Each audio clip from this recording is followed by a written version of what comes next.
Greetings and salutations, and welcome to Flintlocks and Fireballs, where a handful of mad actors will attempt to survive the treacherous waters of Dungeons and Dragons. I am your host and Dungeon Master Jason Phelps, and I am joined, as ever, by Robbie Bellekom. Hooray! Sam Front Bacon and Ellie Sparrow. Yeah, loins. Loins. Ah. Apparently, there's been much talk in the servers about the use of backgammon as an 18th century euphemism. Yeah, I googled, we were talking about it off air just now, and I googled why is backgammon gay, as you do. And apparently it's a euphemism for bumming. Because, back from the back, the rear, gammon, which apparently is also a euphemism for butt. So you take your gammon from the back. Thighs, essentially, because, I'm pretty sure that's the root of, that sort of, 1920s American sort of slang you sometimes hear of, in movies and, look at those gams. Yeah. Yeah.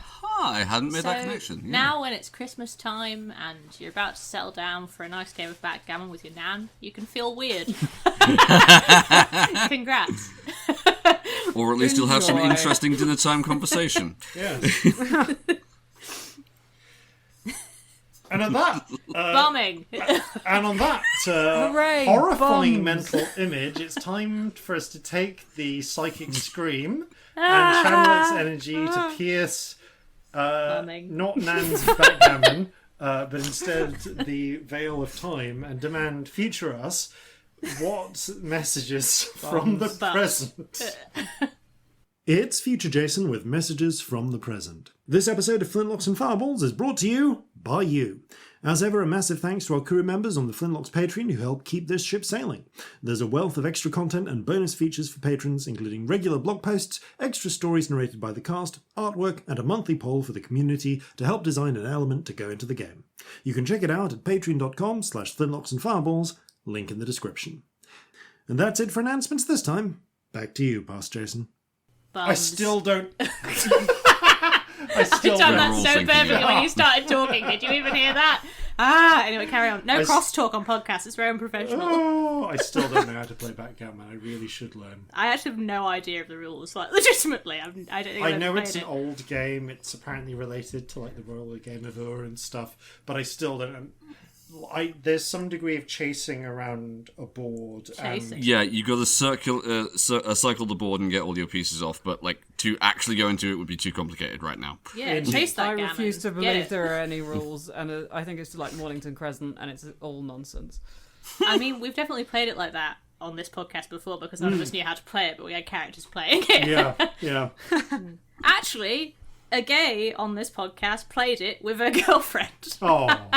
So it's been gay here. Yay. That's Hooray. fun.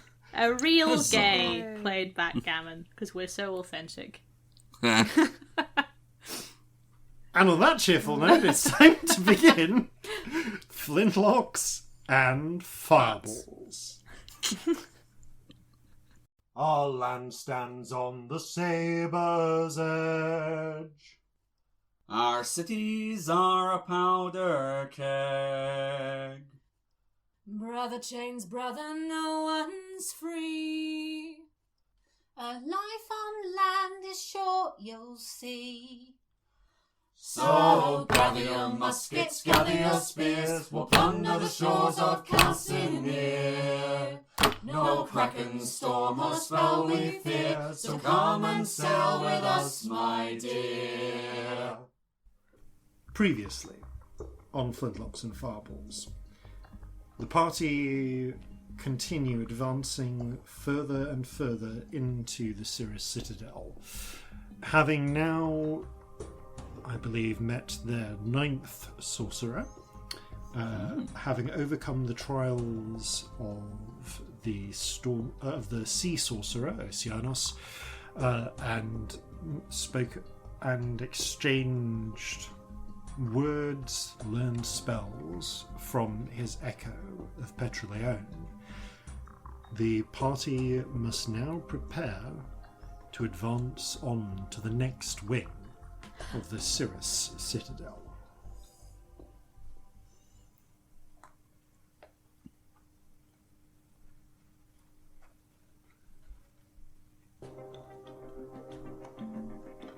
Scamp. Uh-oh.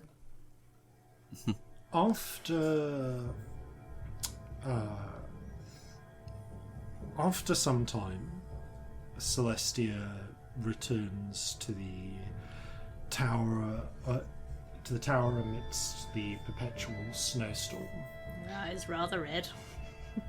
And as the last person yet to have stepped out into the Eye of Calm around the tower, the Petroleon's Echo looks to you and inclines his head. Do you care to come for a walk? I guess, yeah. Yeah.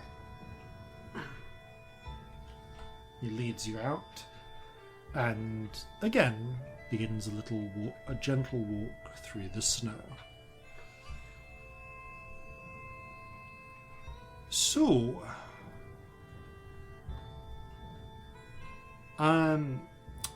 to begin with, as I've said to the others, I can teach you how to conjure up a memory of those you've lost or can no longer reach. Either one figure or many. And unfortunately, because you're not me, I can really only do one or the other. But before we get to those lessons, I couldn't help but notice a measure of recognition when we first met. Yeah. I think I didn't meet you, but I met you. A different, like, echo? Another Shadow? Another thing? Echo. Yeah. And Shadow he would be left something one else. under, I was in the Underdark, under a thing, and then we blew up some stuff, and we burnt a city down, and it all got a bit complicated. Often does. No, I don't. I warred with the cities in the dark, to be sure. This would be... He thinks back for a moment. It was obviously in my lifetime. After I came here, in fact.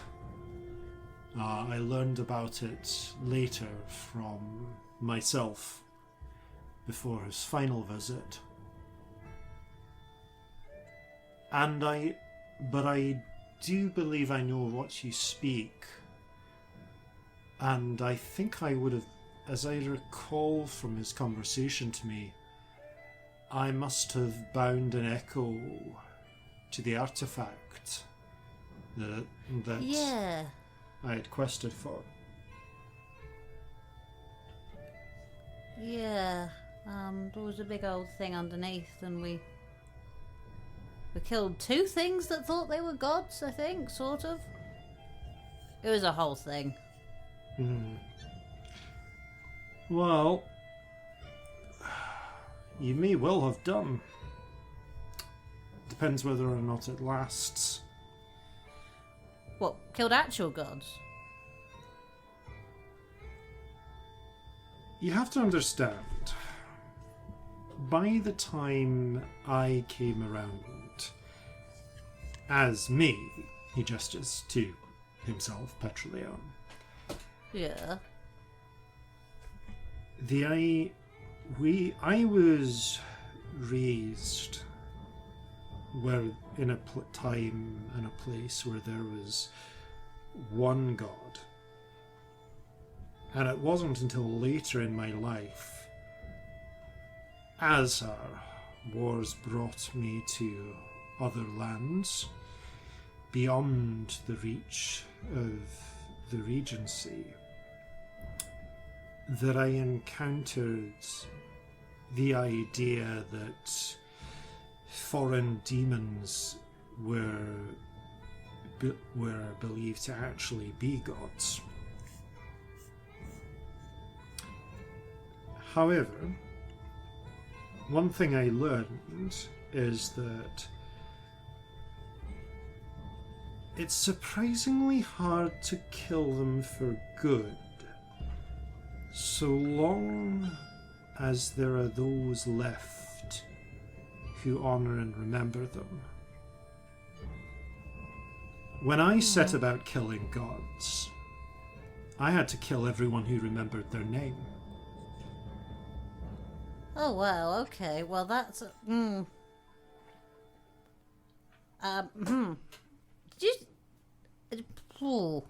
That's a bad... No thanks on that one. Yes, I got the feeling you weren't really of the... You weren't really of the type to get your hands that dirty. I wouldn't call it... Ooh. You don't just kill that. No. Unfortunate. Well, there's other ways. Burning libraries, eradicating knowledge. Well, I did. That was one time, and it wasn't on purpose.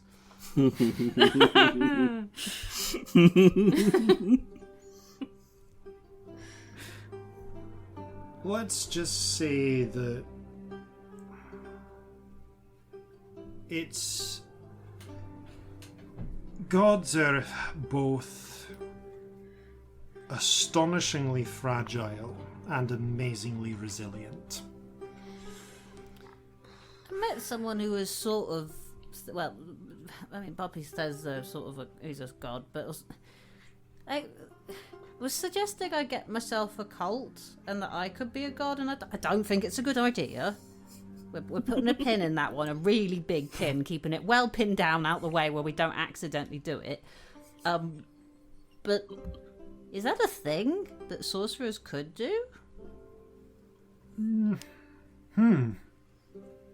mean, the answer to that is... If it is... Well, it's certainly not a... Certainly not from... It's certainly not something that I'm aware of. But that doesn't mean it's not possible.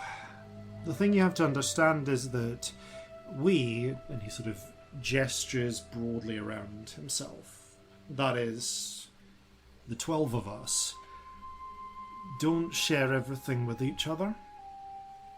No. So it's entirely possible that some of us have encountered what you're talking about and figured out how to do it. For all I know, maybe I have, but but the me that's around now never came back and told me. So they could be off being a god and not coming back to tell you about it. Or, of course, this could entirely be possible and I'm lying to you. Oh, yeah, no, entirely. Yeah, I take it I'm as not, given that but most just, people could be. That's a sensible approach. It usually works out for the best.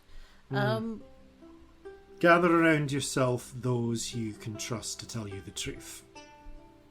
That always kept me sane. Any of the gods that are out there could just be... Have you ever come across any that could have been just sorcerers or something like that in the first place? Hard to say. See, Anyone is... I suppose. when How I would you know? when I warred against the when I warred against the spider cities, who apparently have become unified since my time. Though I faced their priests, and the priestesses were certainly powerful, enough to counter even the bishops of the regent that fought by my side, or alongside my armies. Some individually, some of their intercessors, I think the term was stronger. There was so I am inclined to believe that though we called them demons, they certainly had true power amongst them. If they were backed in some way by a sorcerer, I wouldn't know, but I don't think it was quite the same.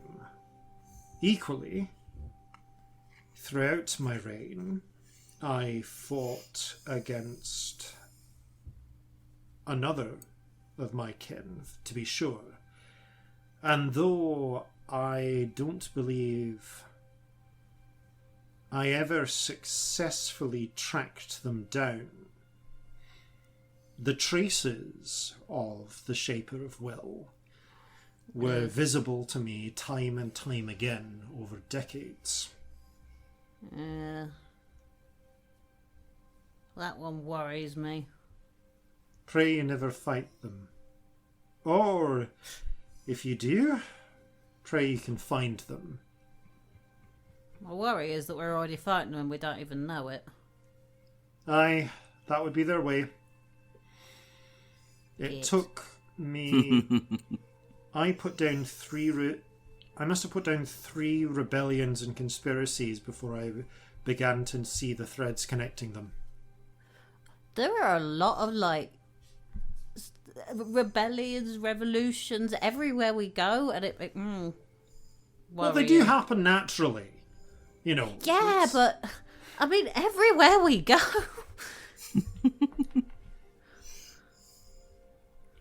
Well, I can see a few possibilities for them.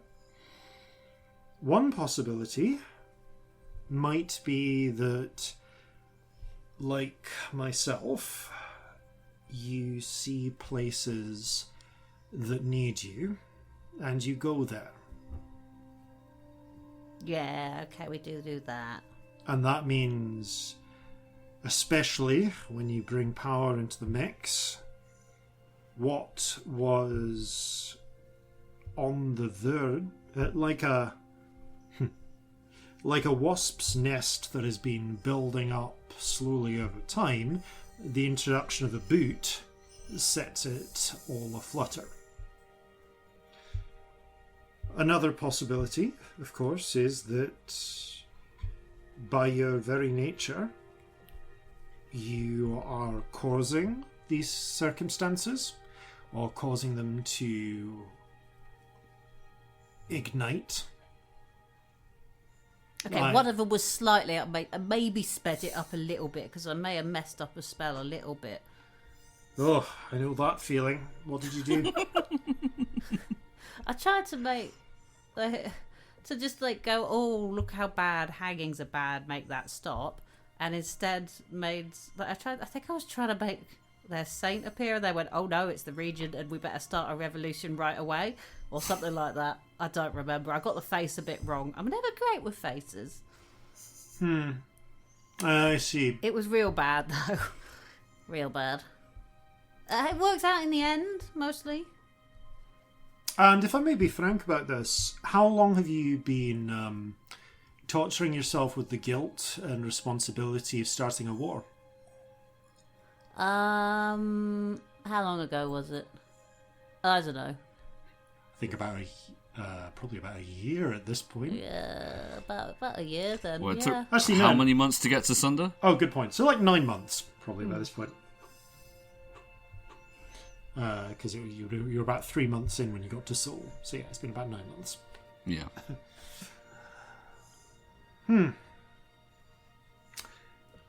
Well, I'm going to say something, and you might find it helpful, or you might find it not.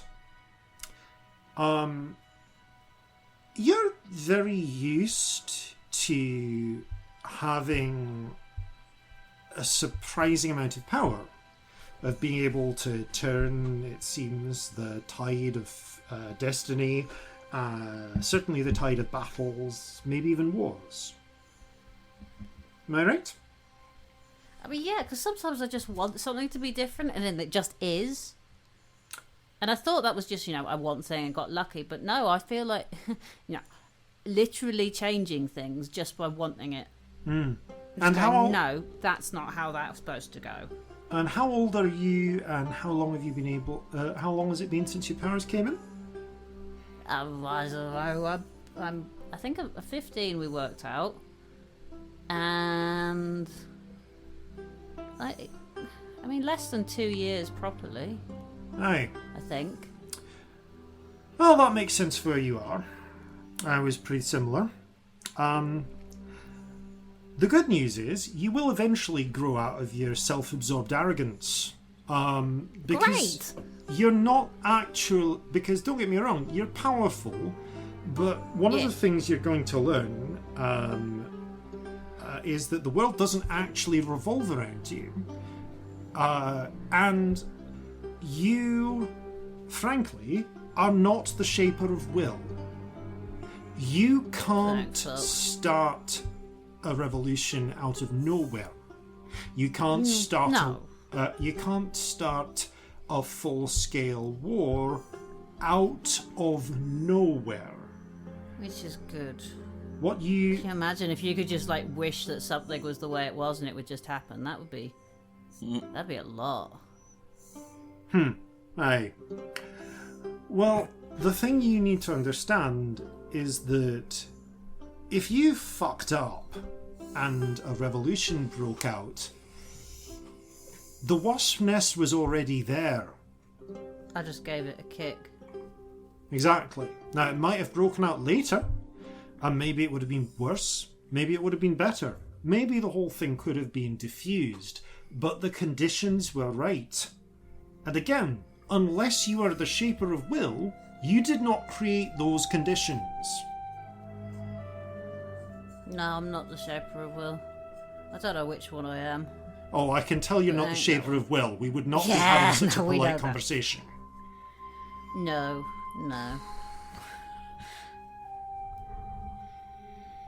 I don't know who you are. I do know that all of us, again, gestures to the air, have grudges against each other. Yeah. Because frankly, some of us do start wars. Me included. Yeah. I've always believed, and I think that by and large I'm right, that the wars I've started and finished were for good reasons. But as you might have guessed, I've got a bit of a temper. And I'm being a little bit harsher with you than I am with your two companions. Because you're a bit younger. I can tell that you need someone to hammer this into you a bit. And because, as powerful as you are right now, it's only going to get worse. No. Commit to that. Understand it. You are your own master. If you're going to start a war, start it with the intent to finish it.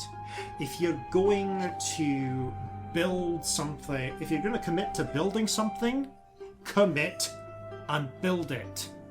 Understand that you are a great big fucking fish. You're a whale. Alright. A whale's fish?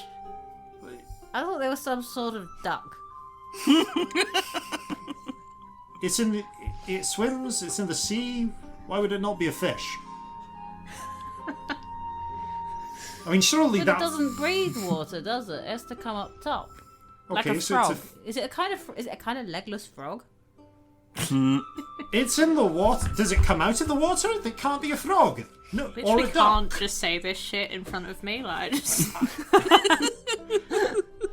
It's a fish that breathes air, then. I don't fucking know. Okay. It lives in the water. It's a fucking fish. Like, I know I'm the I know that I'm the fucking sorcerer of the sea, but, like... It's a fucking fish! Okay. Like, I'm sure that you could, like... What about turtles? Are they fish? Do they come they out of can the come water on land. sometimes? They can, Then they're not a I fish. think.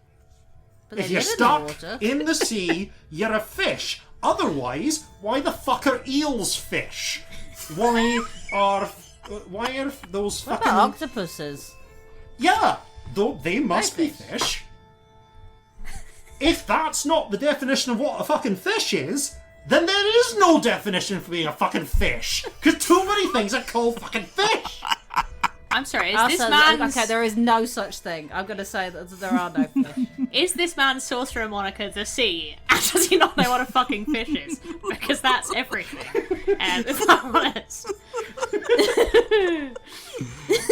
You're all Sorry, the best. please continue.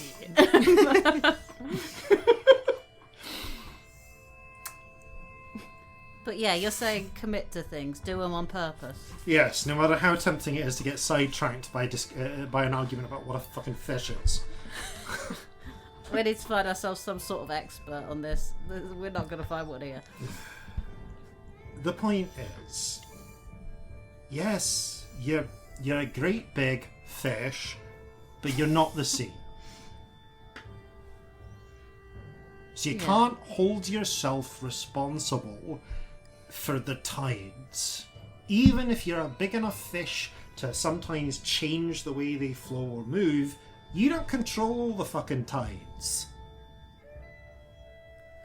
Sometimes it's easier though to like. Okay, this is gonna sound stupid maybe, but I too was a teenager. Go on.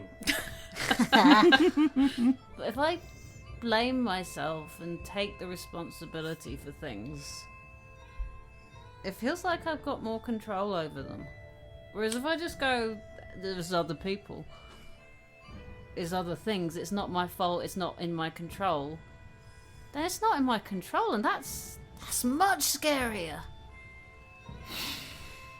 Okay. I have an answer to your question, to your problem. A couple of them, but first I need But first of all, I need to show you that. He points to something behind you. Okay. Am I gonna like what I see when I turn around? Or are you gonna like flip me in the back of the head when I turn around or something like that? As you're saying that, he doesn't even wait for you to turn around. He just backhands you across the face. Ow! I rolled an attack roll, and yes, he does. It doesn't do significant damage, but it is like it's a solid backhand. It stings. I mean, if it's an unarmed strike, it's one point of damage, isn't it? Generally. Yeah. And he was like, well, at least you. Hey, you're wise enough not to to fall for that. Now, I just smacked you in the fucking face. Is it my fault because I just smacked you in the fucking face? Is it your fault because you're being whiny and pissed me off? Or whose fault is it? Okay, it's your fault for hitting me, but it's also my fault for pissing you off, but that didn't lead to that, like, that was a motivator for the hit, but it wasn't the hit. Oh, thank you. So that's actually a very reasonable and sensible breakdown there. Now, personally, I would say that it was my fault because I'm the one who took the action to fucking smack you, whereas I could have shouted at you or something instead. So I definitely escalated that situation. But my point is, it's not when things go wrong, blame is not an all or nothing thing.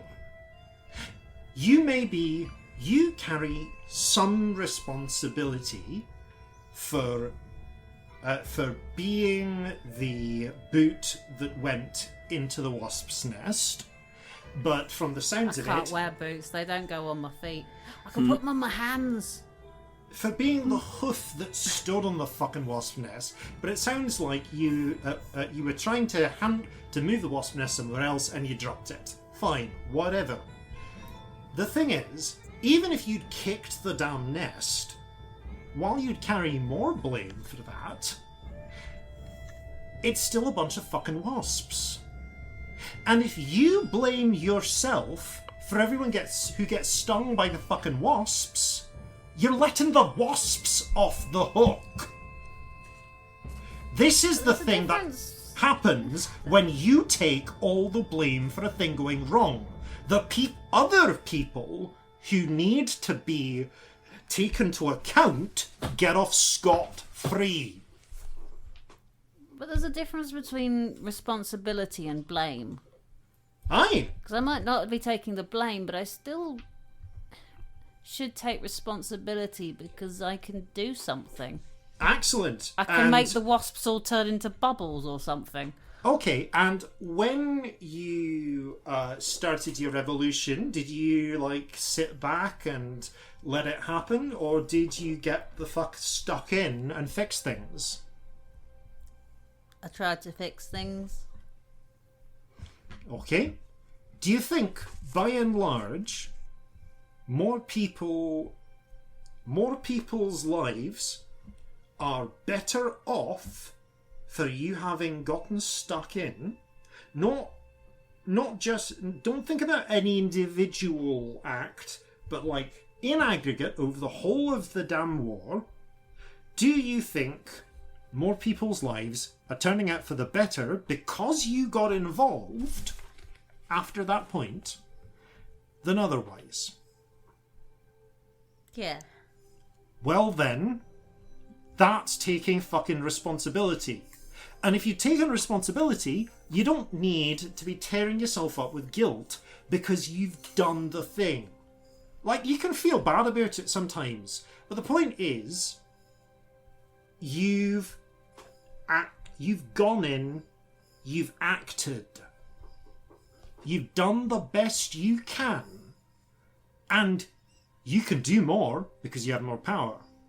But the fact is, you've still done the best you can. Yeah. And I know that, I do. And that's not the stuff that... I don't worry about it so much these days. I'm working on that. I am getting there. It's the times when I just, when I lose control that's the bits that scare me, really. Because sometimes the magic does its own thing. And have you never gained any control over it in the time since your powers came to be? Is it always running completely out of your control?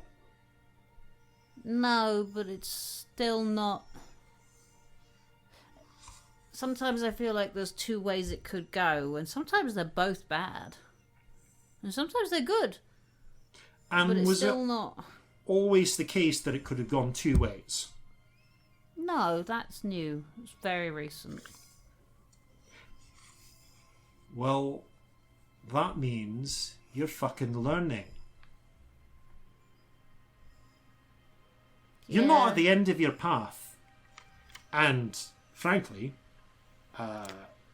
when you're at the end of your path, it won't fucking matter because it'll be time for you to get reborn. That's sort of my point. You stop getting better when you stop trying to get better.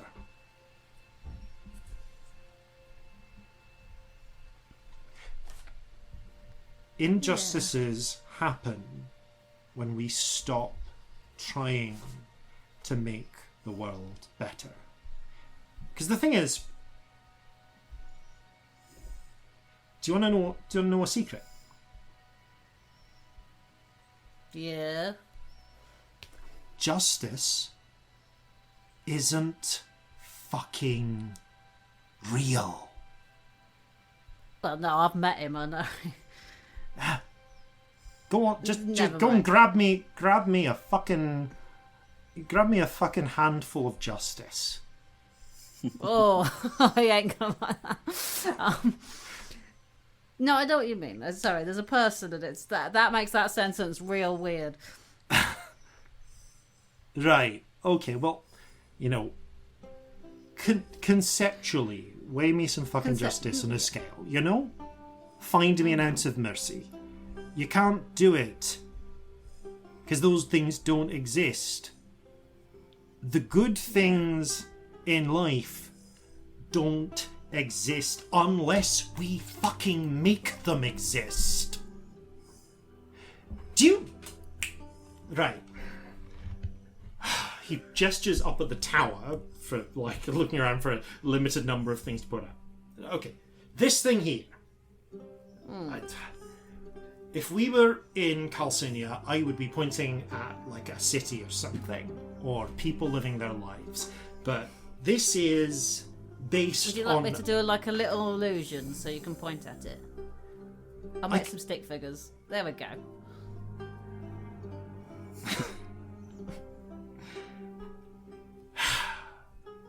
Actually, no, that's a good point. He points at the stick figures.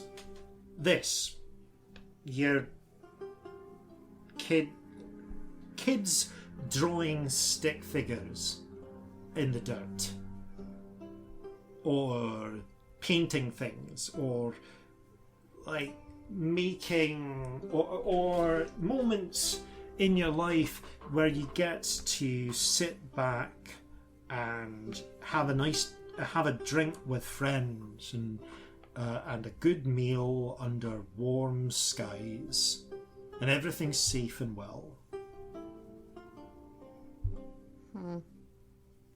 Those are lovely, and those moments happen because we, not just sorcerers like you and me, we as people have fucking carved that safety, that civilization out of hell. Out of a callous and indifferent universe with frankly, I'm pretty sure I'm safe to say it here, with a regent who at most who varies between being indifferent, horrendously biased, or impotent. Do you think the regent was a sorcerer once?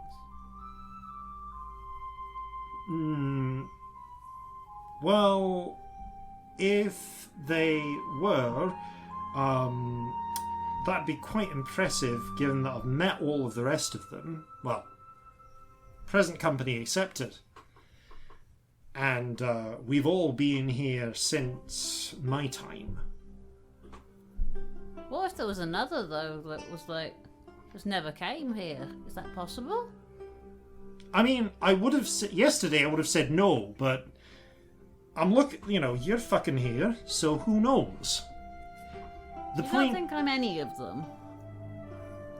I know we're running out of ones, but... I mean, it sounds like you've been to, 9 of us already? So, Maybe. and I would have assumed that you're one of the other, that you're one of the others, if it weren't for the fact that your friend, sister, there's kind of a family resemblance going on there. I don't know what you're talking... Yeah. Yeah. I would assume was me if I didn't know better. So, everything's out the fucking window at this point. So we're weird again. Hooray. Great, embrace it. Oh, I will. It's just I was hoping to find something more, you know. I'm sorry. Again with the teenage arrogance. You were hoping to find something more than being literally fucking unique in the world. I've done that a lot. I was Great. hoping to find somewhere where I wasn't. Where I'd get some... I was hoping to find, I guess, belonging I didn't have to make myself. Oh, woe is me, I am gifted with great powers and uniqueness. Do you know how many people despair of being trapped in a life where everyone is the same? Yeah. Good. Yeah. And, you know, the thing is, I actually get what you're going through. I do, because, again, I have been a teenager. And I have been the one unique sod with the unexplainable powers and the crushing responsibility and everything else. I have also lived a life where I couldn't trust anyone for years because I was convinced, rightly, that they were all trying to control or kill me. I too have lived on the edge between hiding and trying to fit in. And being unable to. You are not like everyone else. Congratulations! Own that. You have to carve out a place for yourself in the world. So does everyone. It's part of growing up. And you know what? You'll manage. You actually will. It seems fucking impossible where you are and where you're living right now. But everyone has to do it. And you do have that strength in you. And you are fortunate enough to have found the friends that it took me decades to find at your age. Yeah. Yeah. I know. That's the... Oh. I'd be dead without them. Probably, from the sounds of it. I mean, I might have already been anyway. I mean, I was. I've been dead maybe once, maybe twice. Not sure.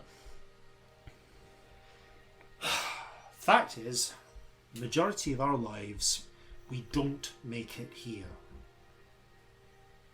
Yeah. We do die before we get it together. You're lucky. Be glad of it. I am. And yes, it's fucking hard having to make your own place of safety. And it's fucking hard having to fight to defend civilization, especially when it doesn't fucking appreciate you.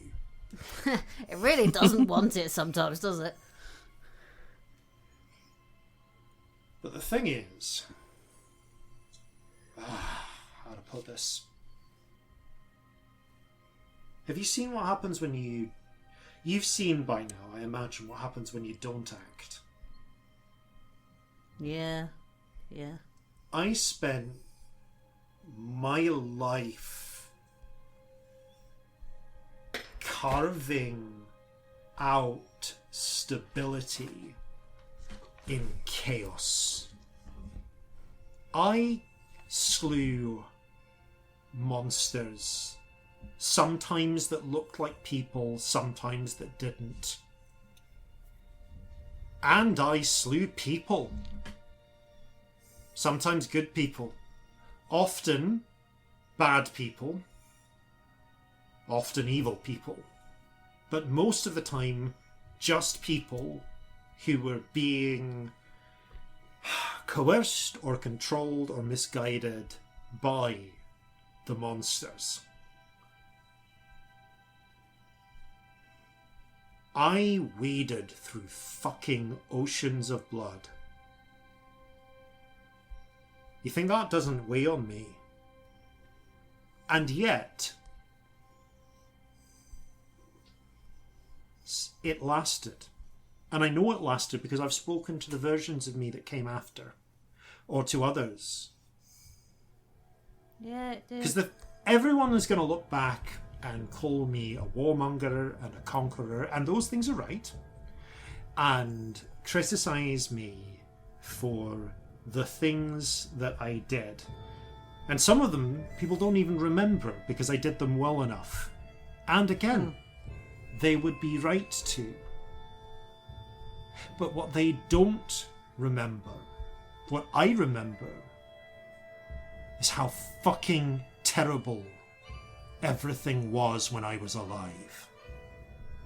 You cannot comprehend how bad things were after the Empire fell.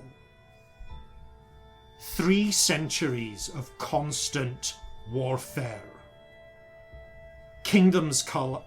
The Empire collapsed, and there were barely kingdoms that came up to try and fill that void.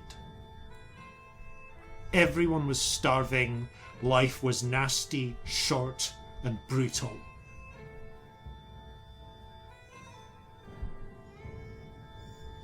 And then things got better. Not perfect. Maybe not even good. And they rose and fell afterwards a bit. But everything was consistently a little better. And every century that passes, where things remain better, I know I did the right fucking thing. And I know that it was worth it.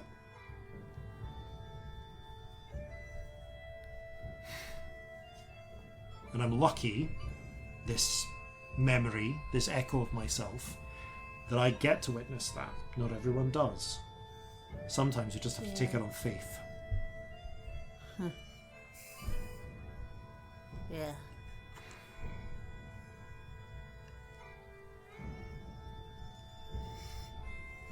Here I was planning to give you a lesson and just ended up reminiscing. No, it's good.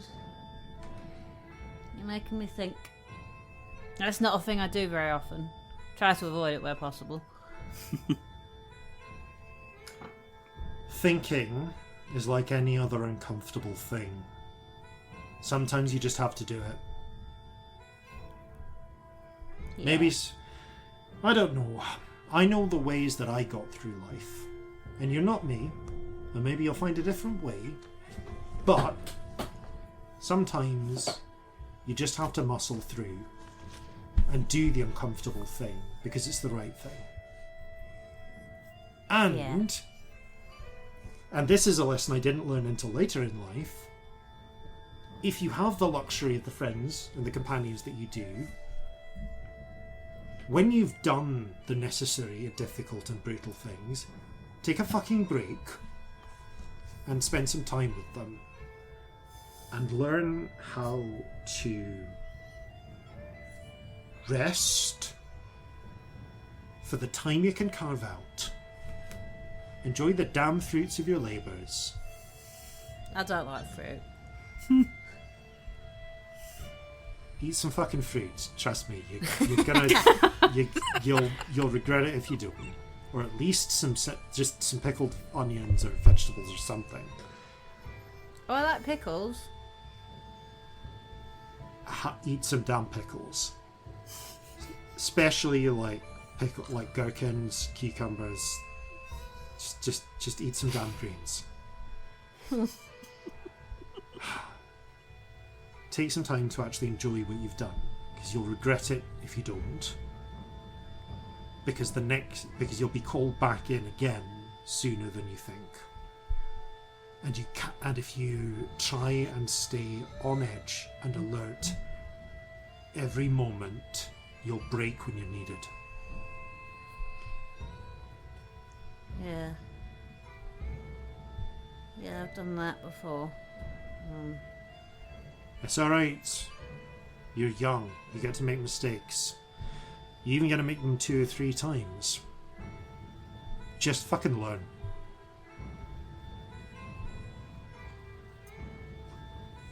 I'll try. No, you'll do. You'll fuck up a few times, but you'll get it. Alright? Yeah, I'll try and trust you on that one. If you think I'm being harsh on you, you should have heard what I told your sister. Oh no, I can imagine. Now, magic. Right. Like I said, part of the spirit of me is remembering. Remembering the cost. It's why we can bring back the ones we've lost for a short time. It's part of who and what I am. And I can teach you enough of how to do that to do a version of it. But you need to make a choice, because I can't teach you the full breadth of it. You can learn how to bring, for a short time back, one person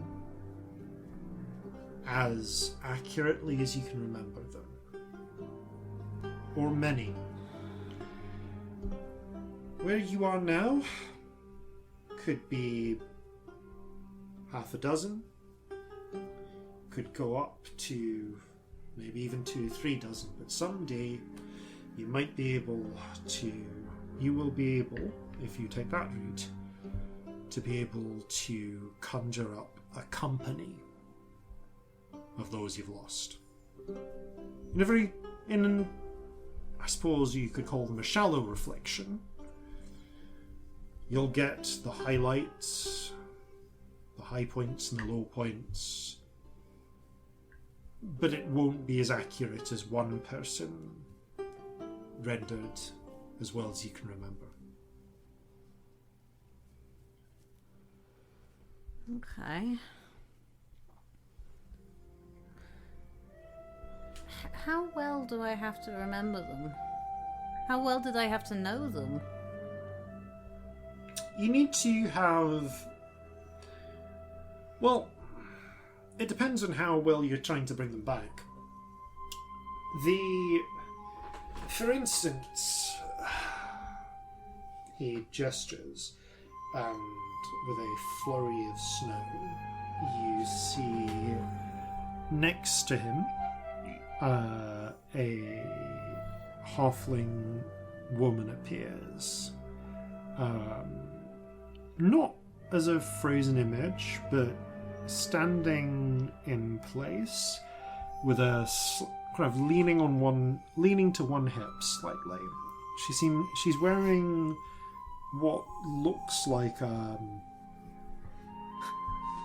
almost like a storybook medieval dress, complete with the conical hats with the veil on it. But there's kind of a swagger to her position, to her to how she's standing, and you can see, you watch and hear as she bites into an apple with a distinctive crunch and gives you a kind of wry, sardonic look. Well, for instance, Maurice here, I remember extremely well. I'll say you do. Right, yes.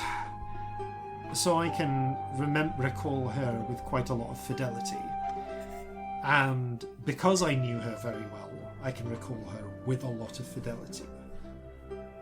Whereas, he gestures, and this time the flurry of snow raises and lowers, and you can see about 100 figures.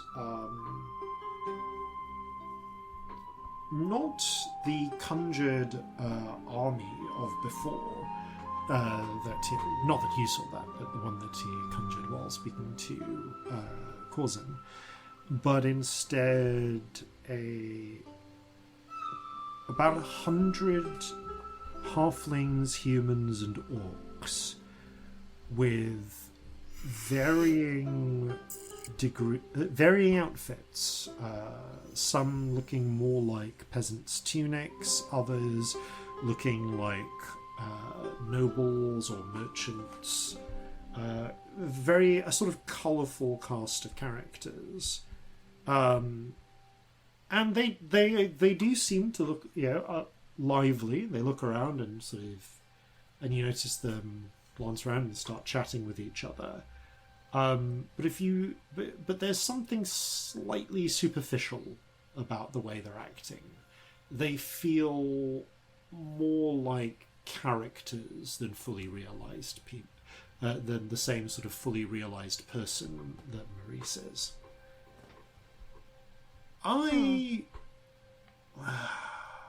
Some of these are people who lived in my city, who I spoke to, exchanged at least a few words with. Some I know well. Others I can about remember their name. Or, points to a pair of children playing Tig, just running around. I never actually learned their names, but I remembered. But I have a clear memory of just watching them play out of the window for about 15 minutes once. It was a rare break in between. As I actually recall, I was putting down, rooting out another of the damn Shaper's conspiracies. And it'd been... I don't remember most of the rest of that day. It was just a flurry of orders and reports and exhausting strategizing. But I remember seeing them play in one of the courtyards in the city, out of my window, as I sat down and just had a bit of mutton and some apple and cheese and a glass of wine, and they sat with me because it was one of those moments of respite where I could look out and go, this is why it's worth it. Never knew their names, never really interacted with them, but the moment, the memory is clear, and because of that I can conjure them as I remember them being.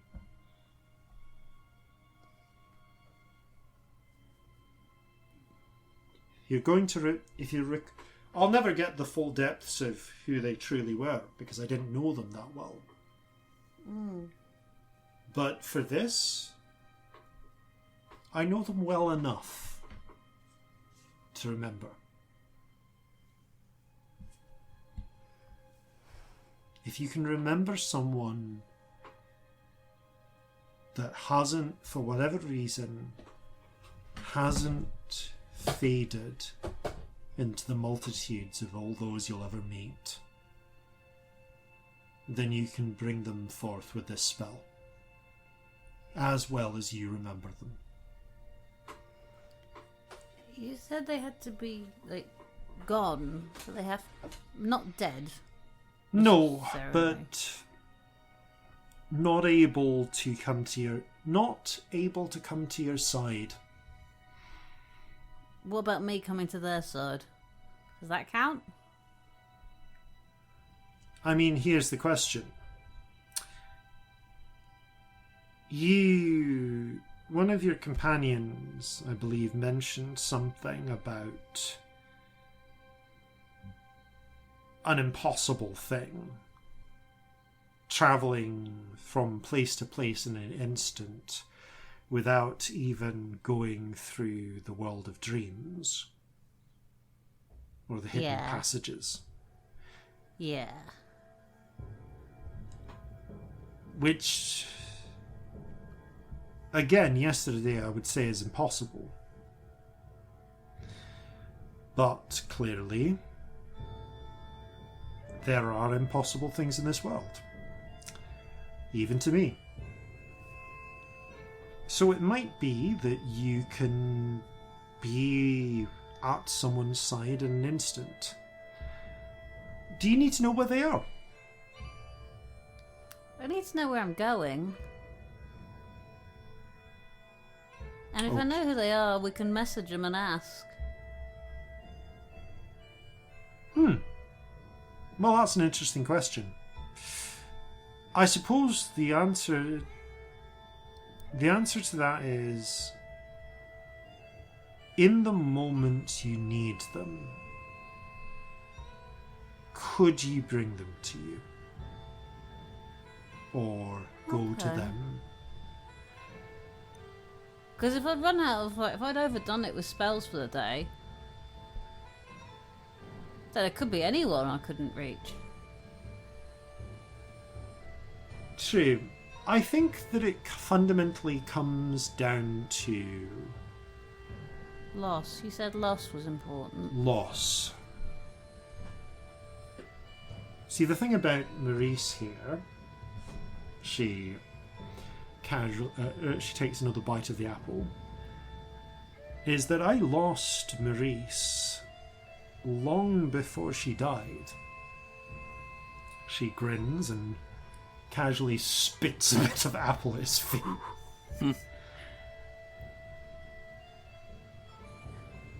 What if it's someone that I could technically find and reach, but part of me doesn't want to?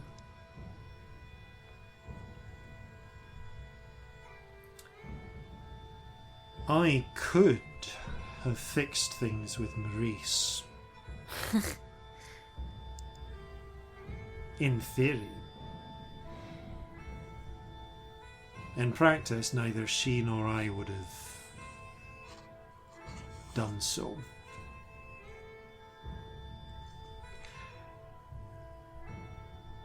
At the end of the day, only you can know whether something is lost.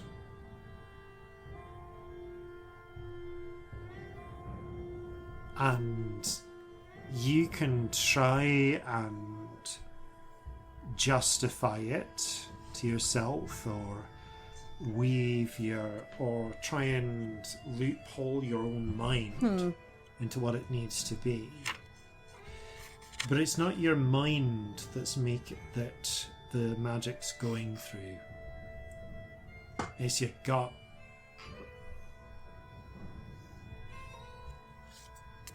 Here's a simple question. Think of someone.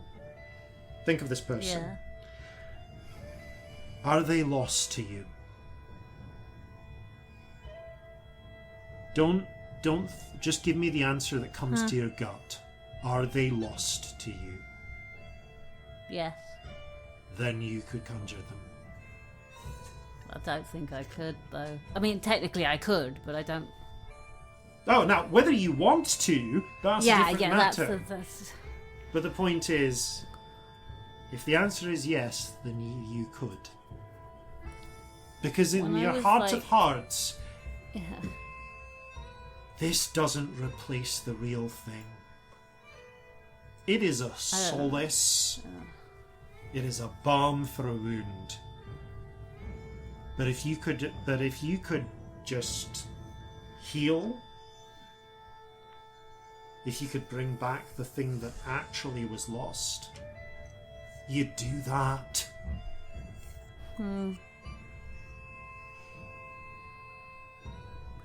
When I was a baby, there was someone who looked after me, and I only got the memory back, like, I guess relatively recently. It feels like a long time ago now, but I've never looked to try and find out who she was. And I could. But I don't really want to know, because I'm scared of what the answer would be.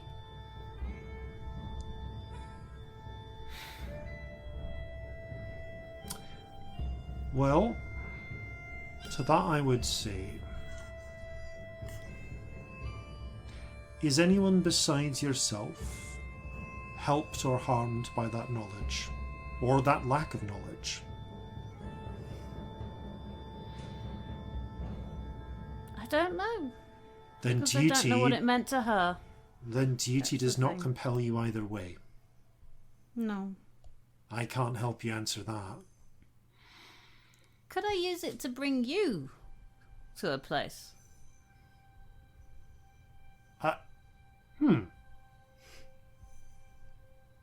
I mean, you have met me, and frankly, unless you can ease... That's an interesting question. Because the problem is, I'm always going to be here. And when you've found...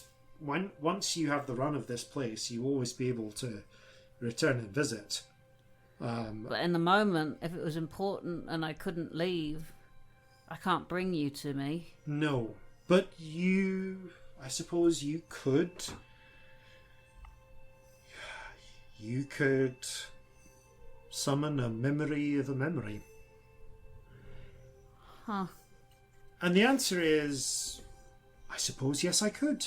Or a memory of me could turn up and I'll be as me as you remember me being. I'm afraid that the capacity of my magic will be limited by your own. Yeah. And even at the utmost of your power, I will not have the fullness of my abilities. Because I don't know them apart from anything else. If I could create an exact... That would be it. Yeah, that makes sense. For that, yes. Something like... At that point, you're looking into creating your own echo, and that would take longer to teach than I'm willing to spend here. In one of the other rooms, there was another me for a bit. And they went away. They stopped existing. His face clouds. But they You'll were... have gone through the Reaper's test, then. Yeah. And they went away. They chose to go and not... But it was... Could I bring them back? No. Because they're you. But they weren't... I wouldn't have gone like that. If they went of their own choice, if they chose to sacrifice themselves for you, then I'm afraid the answer I have to give you is that you would.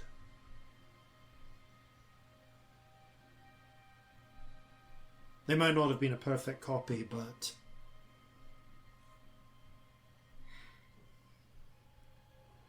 there is something alike between shadows and echoes.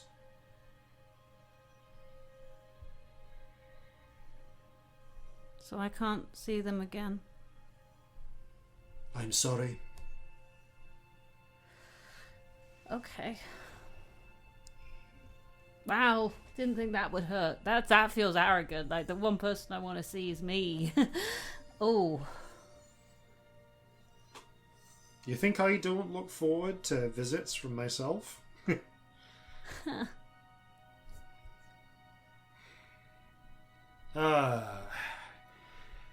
Yeah, I personally kind of hate that particular test, but that's what he's like. It was nice having someone that completely got it for a bit. I didn't have to try and find the right words because it was already there.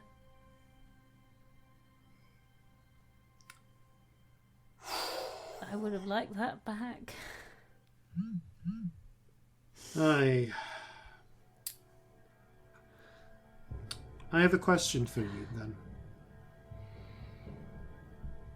Your doppelganger was not made by your choice. But if you had the power to make another one of yourself by your choice, under what circumstances would you?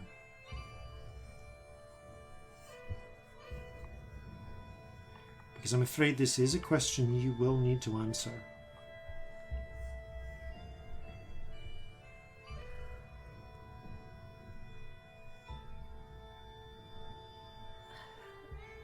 I think it would have to be necessary for someone other than me, because I don't want to lose that again.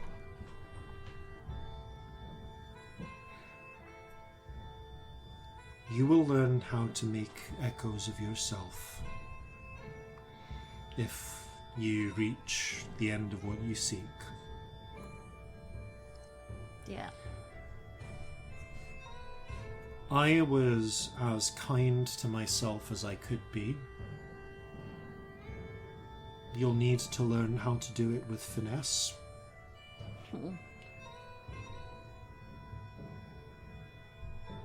That's not usually my strong point. Then learn for their sake. I will.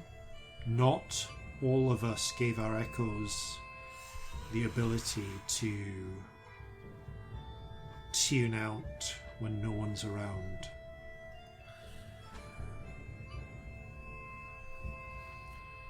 To forget the passing of eons. Some felt it was important not to.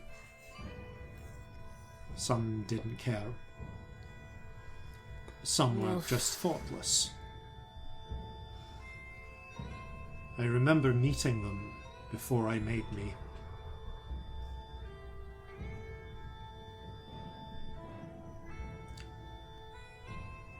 So remember that when you make copies of yourself, that you can choose what not to give us.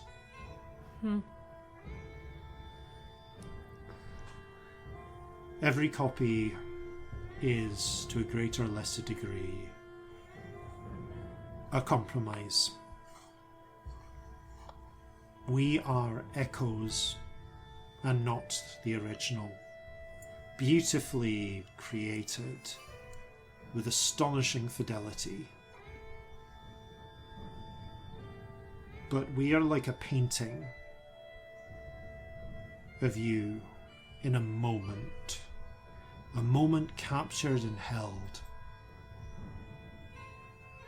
We are the essence of that moment. Even if we can remember, can keep those memories, I cannot fundamentally change. The you that you create will be the you of that moment for as long as they exist.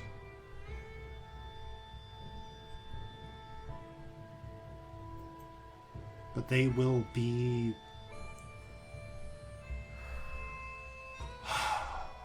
for what? The right moment. And they will be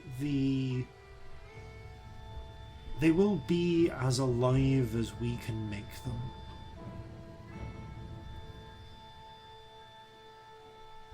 Okay. Perhaps, well, to trespass onto the realm of creating life, true life, is, so far as I know, something only the Reaper meddled with. And I don't know if I would call it life.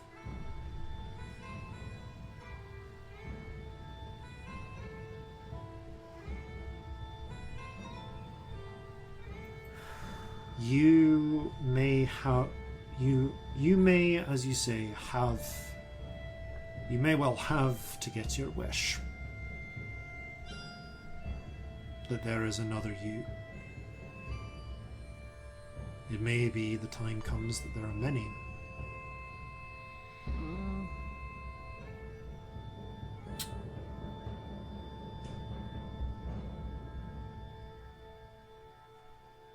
And it will depend... Well, you can fight those bridges when you get to them.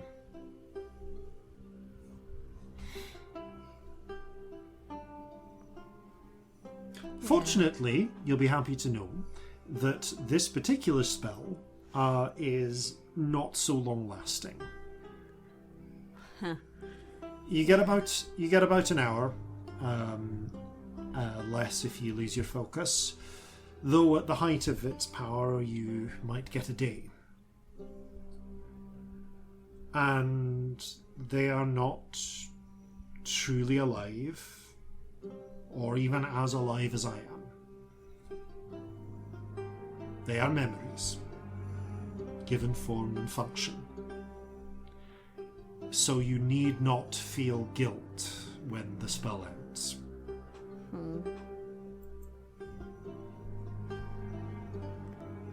Does it have to be people? Because I had this parrot once that I really liked and then it exploded. You're the worst. Huh. One moment. He focuses. And the slightly catty-looking Maurice crumbles into flakes of snow. He gestures, and with a flurry of snowflakes, you see, as they pass, you see what appears to be a Newfoundland, basically a large black shaggy dog. With a saddle attached, and you can see like a sword scabbard and some and a little pannier. Pilot. Baby. Okay, the answer is yes. Apparently, you can summon animals. So I could just have... Can you do more than one of them? I'd realised I could have had my damn dog all these centuries. Come here, boy. He scratches him behind the ears.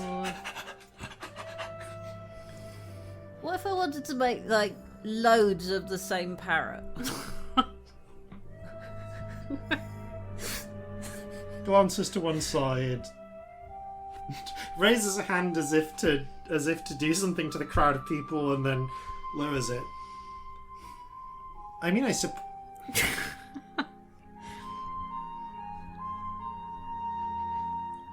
technically, yeah. They don't all have to be different. They can be multiple. Like if I did the lots of people one, they could be all. I suppose you. Huh. That's Why actually are a good you point. like this? Did I specify that? I'm trying to think. I can't remember if you did. Let me check the spell wording, because I don't think I specified that they all needed to be different people. You can now, though, if you want to. Like, that is No. Oh yeah, no. Yeah, I mean, I'm not bound by it. I literally made it. Exactly, though. Technically, You know, we're not a table where, like, if you don't specify you're wearing clothes, it means you're naked. yeah. like it's not you know because what, you I'm didn't gonna go say with something. that. You've been it wearing doesn't clothes mean, this whole like- time. Yeah, I'm gonna go with this and say, I mean, you could. I don't know if you'd want to, but you could. If you just suddenly need an aviary for some reason. Or if you're just an asshole. Have like a dozen of the same guy. This is fine. No one's gonna get freaked out by that. Use up your 9th level spell to just make 100 of the same person. of one dude. 100 coffee Peters. Oh god. That halfling is dead to me. Hello. Just all Here of for a them. cup of coffee. Oh, you too. Me too. Oh, I'm you going to too. be weird while you have breakfast. Just like 100 times. hundreds of these guys. Oh, well, this is tempting.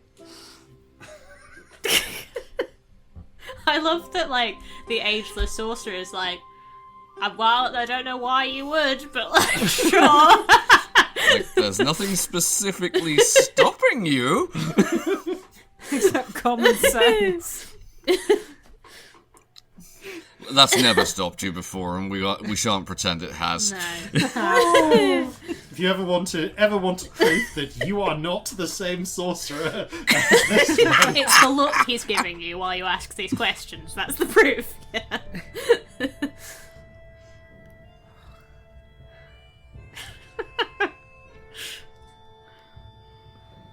This is a really hard choice. And maybe I'm really lucky on this, but there's not a lot of people that I've actually known well and have lost. Mostly because I haven't known anyone well. There's been a couple, yeah, there's been a few, but mostly... definitely a mixed blessing, yeah. Yeah. Either I can get to them because apparently I broke the universe and now I can teleport. Which, quite frankly, at this point anyone can. It's always been out there. The giants could do it. Your friend said that too. Which... Yeah, they had these big old circles, but I don't know if they could do it without the circles because that doesn't leave any evidence. Interesting. I think I've seen circles like this before, but I never knew what they were for. Oh yeah, you can just... It takes like a minute to do, but you can just draw a big old circle and then you end up back in there, the permanent circle. But I can also do it without, but it can go wrong if you don't know the place well enough. And it's pretty high stuff. Like, I could maybe do that twice a day, but there's not much else I could do with it. I'll make sure to tell myself the next time I come round. Yeah, do. Because quite frankly, by then I'm sure quite a lot of people will be able to do it. But yeah, the people I care about, I can either get to them, or there really ain't that many of them that I've lost. But I guess there's a lot of people... Well, there's more people that I have bits of memories of that were important. Like that girl who looked after me, or the old man who gave me my name. Or my parrot. You can use the spell to summon... You can use the spell that summons many to summon one. It just won't be as detailed as the one that summons a single one accurately. That's the thing, all these people I feel I've lost, there's not details. I didn't know them well. There are people I didn't manage to save. And there are people who I saw for a moment, or whose the memories have gone and I needed help to bring even what I've got back. I don't remember half my life. And it ain't very long at that. No. And actually, I have no idea how long. Sorry, what's the name for your people? Tieflings. Yeah, I do not know how long you live for. Are you like do you live as long as normal people, or are you like humans and it's not very long? It's not very long. Shit. Yeah. Sorcerers, can they live longer? Is that a thing? So the people have said that might be a thing. I mean...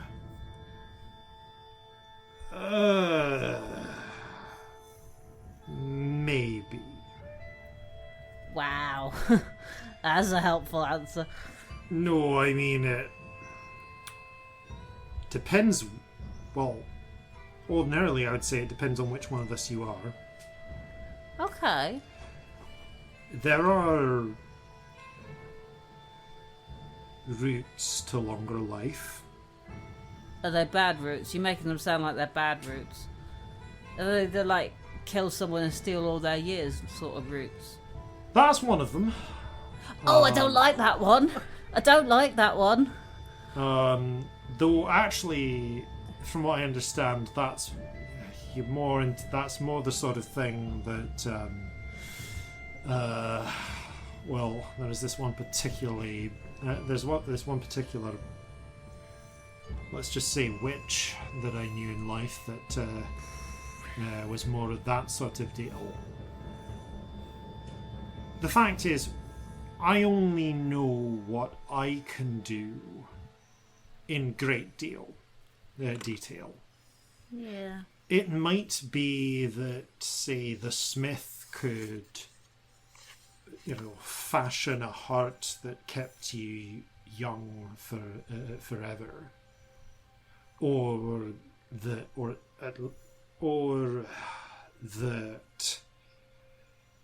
the Reaper certainly has his ways, but equally, for all I know, the Shaper of Will could have some bizarre way that involves rewriting someone's mind into being them and then somehow putting her actual spirit into them. Oh, I don't like that one either.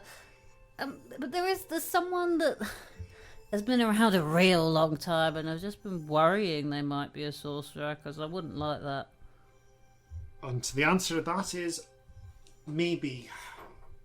I have never sought to live forever. Sounds awful, doesn't it?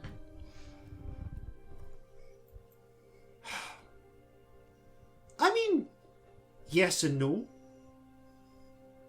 Bear in mind, you're talking to a version of me that kind of is doing that. Yeah, but you don't have all the in-between bits. And I suspect that if I was stuck, or that I'm certain that if I was stuck here with the in-between bits, yes, I would go insane. But equally, if I was out in the world, living, might be great. But the point is that I've always had more important things to do. Yeah, that's fair. And,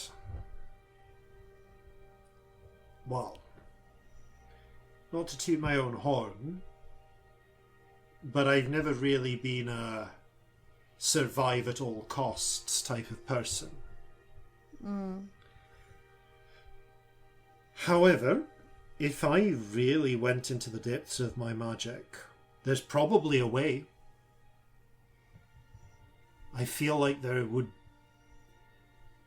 I have an instinct that if I walked the right paths, I could find some way to transmute the passion in me in a way that would keep me alive. Wow. I'm sure that the fucking Dawnbringer would probably have found a way based on kindling the lights within her. Though she, again, not the most, from the handful of times we've crossed paths, not the most self-preservation focused of us. But there might be a way with each of us. I feel that I, as I was at the time that I became me, felt that I had more to give, but that what I had built would outlast me. It did. It does. I'm glad. But if I didn't think that,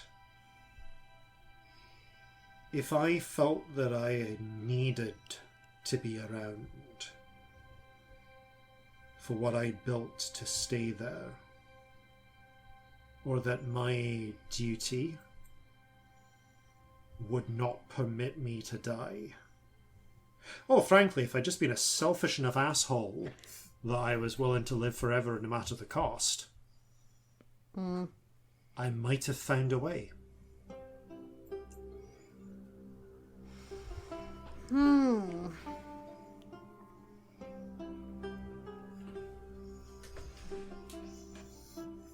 Also, we kind of have it a bit better off than most people. Yeah, but I mean, it's only reinforcing the idea that maybe this person that I'm worried about could well be a source. There's a problem. But that's my problem, not yours. Yes, literally the most I can do for you is give you some advice. And it's been good advice. Thank you.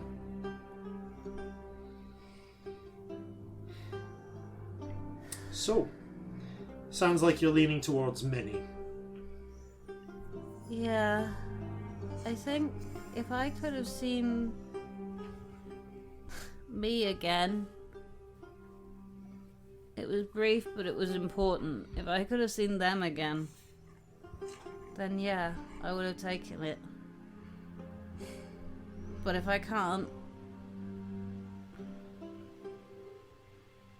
then I think many is the way to go. Alright. In which case, and I'm certain I'm going to regret this,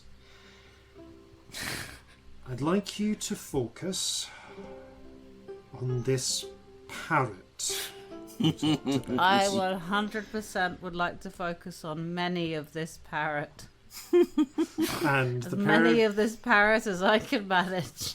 The pair of you begin work, and several hours later, as the rest of you are rested and gathering up, preparing to go, you just you see Scamp and Petrolaire looking a little tired out, but not as exhausted as before. Step back into the tower, accompanied by, let me just check the as many as you can. So the number is at 4th level it would be 8 because this is practice. What's the highest level spell slot you have? 8. 8. 24 blue parrots. Oh wow! Look, I did not She's know always parrots watching. being blue. She's always watching. Celestia's got big swollen eyes from crying because it didn't stop when Mealy was done. It just looks over why are you like this? Scamp. I got my parrot back. I love you and that, but just occasionally on days like this, I wonder why the fuck I hang out with you. I just You got fucking your parrot, hell. You got your parrot back several dozen times. If I thought it was that much, meant that much to you, we could have found another parrot. I'm going back to bed. Wouldn't be the same. Wouldn't be the same. Going to fucking bed. Leave everyone fuck off. Leave me alone. Fuck off. Leave me alone.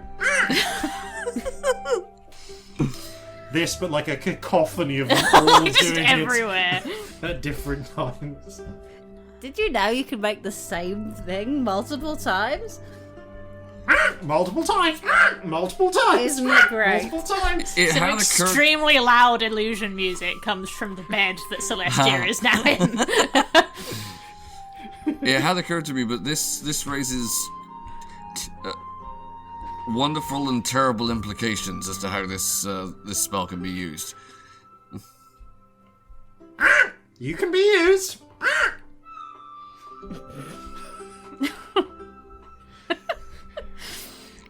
It's unsettling, but like not the full depths of unsettling that you remember.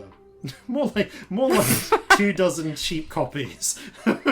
Like you've made some squeaky toys of it, Yeah. and you've Yeah. got I like the 24 parrot a of them. lot more than you did, so my memory of the parrot is of a much nicer parrot. Yeah. Aww. Oh, like if Scamp ever made a Jeffrey, it would be like adorable, like a baby Yeah, angel. like an adorable cuddle. Whereas your monkey. version would be... This is a good point. Jeffrey met the parrot on basically the same day. Yeah. Yeah, they were in the same pet shop. Yeah, they were from the same home and Oh everything. no, which means that he knew them beforehand. So Jeffrey is just like holding up his spear defensively, like in mild terror. That's all right, Jeffrey. It's the nice parrot. You remember the nice parrot.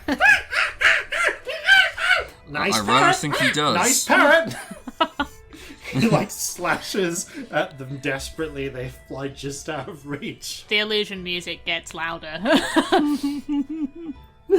Like it's like a teenager playing like really loud radio. I in their love, bedroom. like, you've just gone into your room and turned the hi-fi on. Yeah, Hold up, there we go. just fully noped. Oh, okay. Having none of it. I mean, it picked that version of it. Still, but yes, there's just like we apparently weirdly celebratory music. It wasn't quite the one I was hoping for. I was hoping for that carnival music. Oh, I know the one. Yeah. Yeah. Right. Well, I appear to have unleashed a terrible weapon upon you all.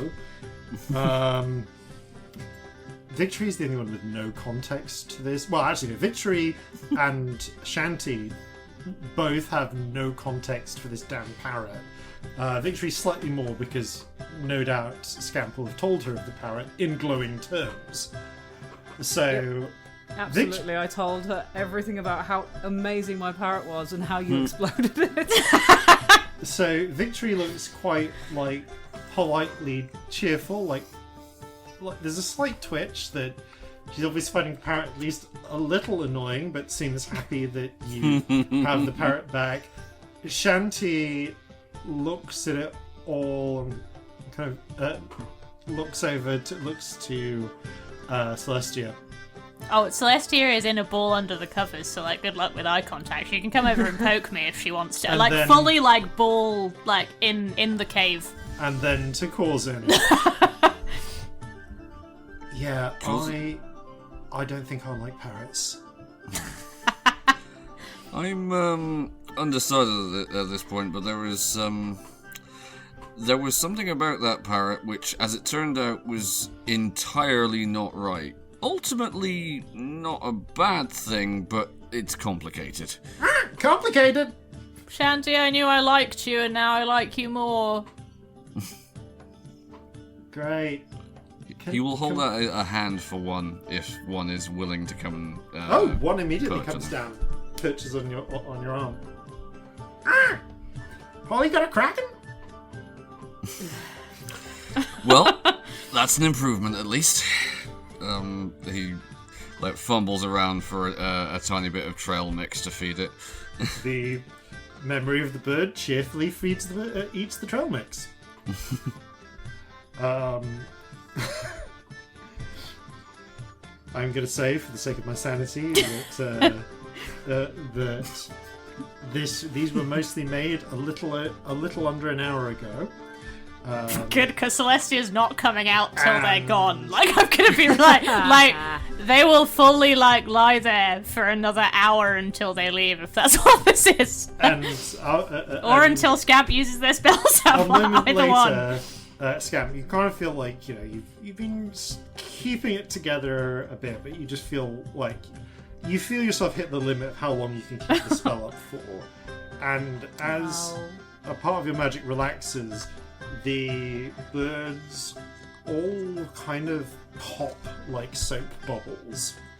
Oh, not again. Not again! A handful of chewed up, of slightly... actually, it wouldn't be chewed because birds don't chew, so yeah. A handful of weirdly dry, because the saliva wouldn't have persisted, trail mix falls onto your arm. Did you hear that? The music stopped just as you Yep. popped the parrots. That was magic. Yeah.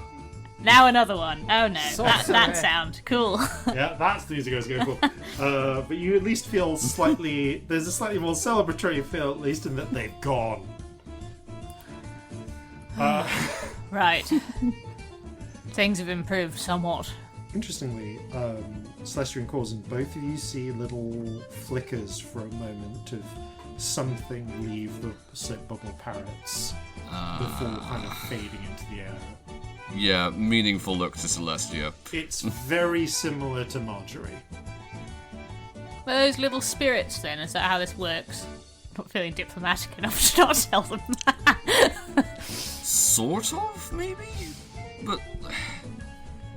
maybe they're just more, like, made out of the same stuff that spirits are, without, like our ones have got more, more personality, more substance. This is just like the building blocks, so to speak.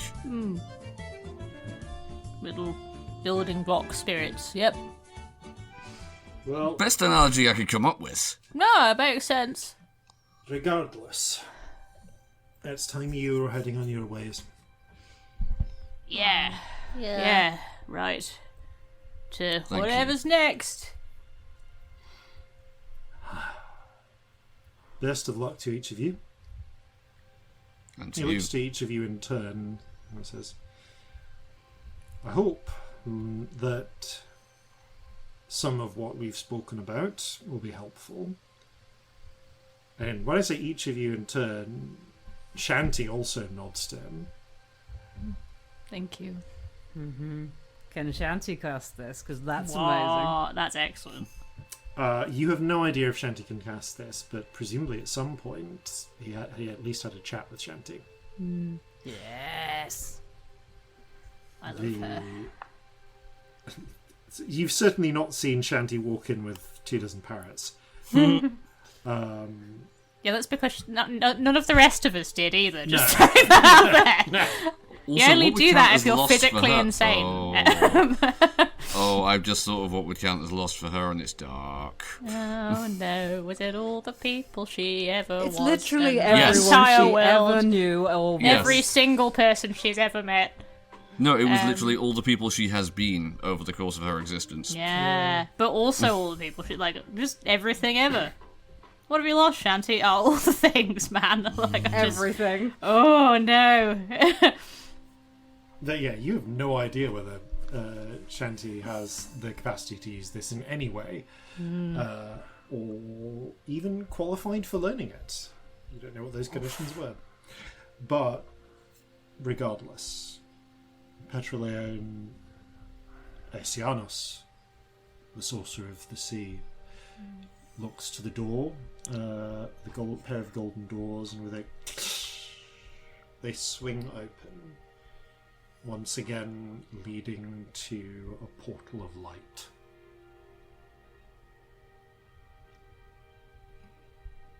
Well, fair seas to each of you. You too. And to you as Thank you well. for everything. You were kind. Yeah. Yeah. You were. Well, don't go spreading it around. But don't worry, we'll keep it to ourselves. Top secret. Do the best you can. Thanks. I hope you don't have to wait too long for the next one. Well, indeed. And glance at the door. And as for what you find on the other side, we'll find that out after these, no doubt important, messages.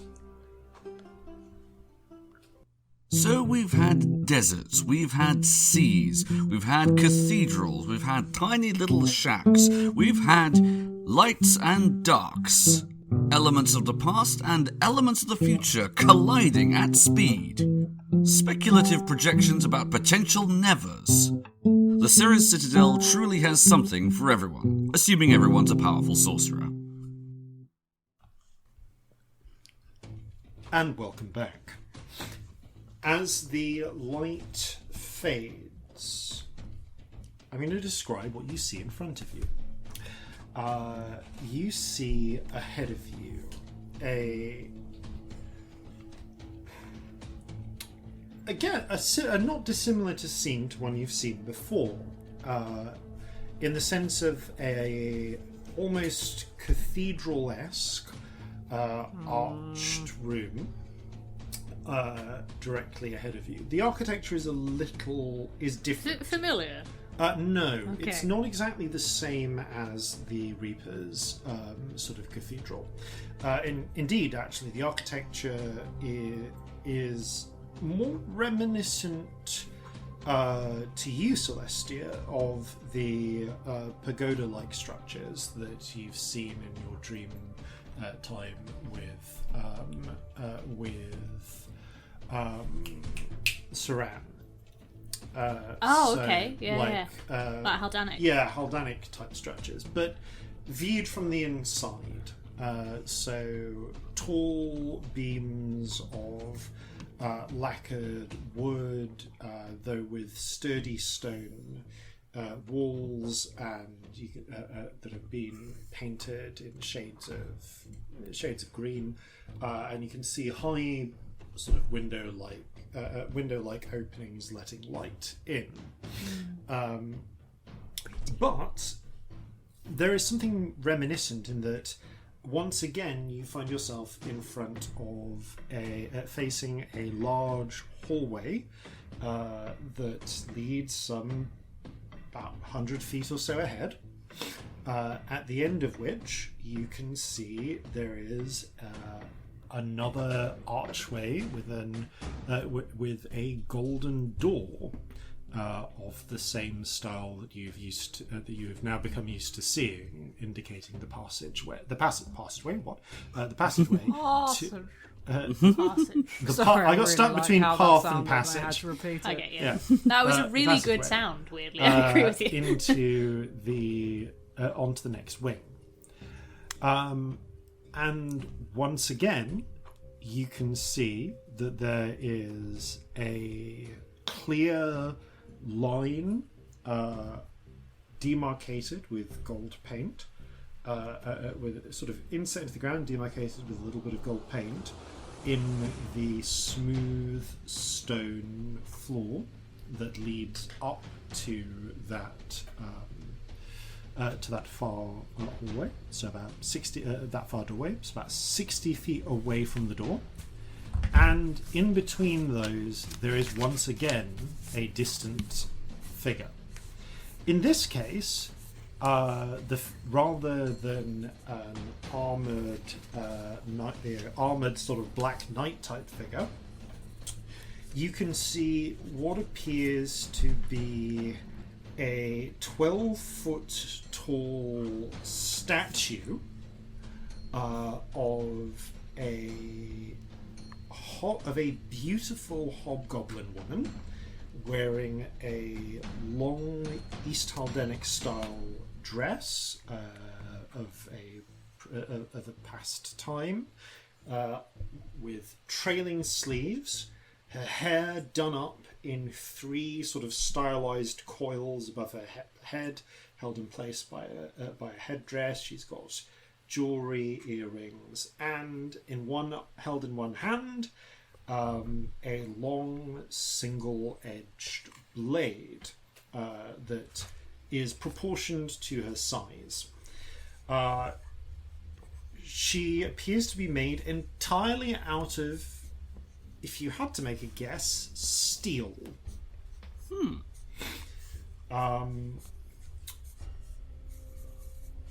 She does not move, but you can see her stood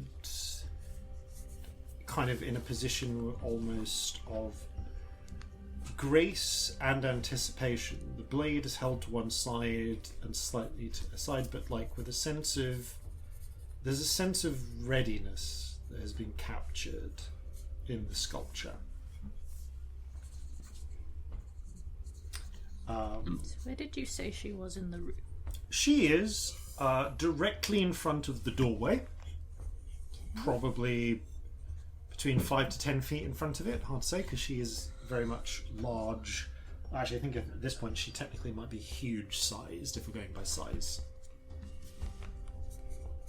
So, what do you do? Right, who do we think this is?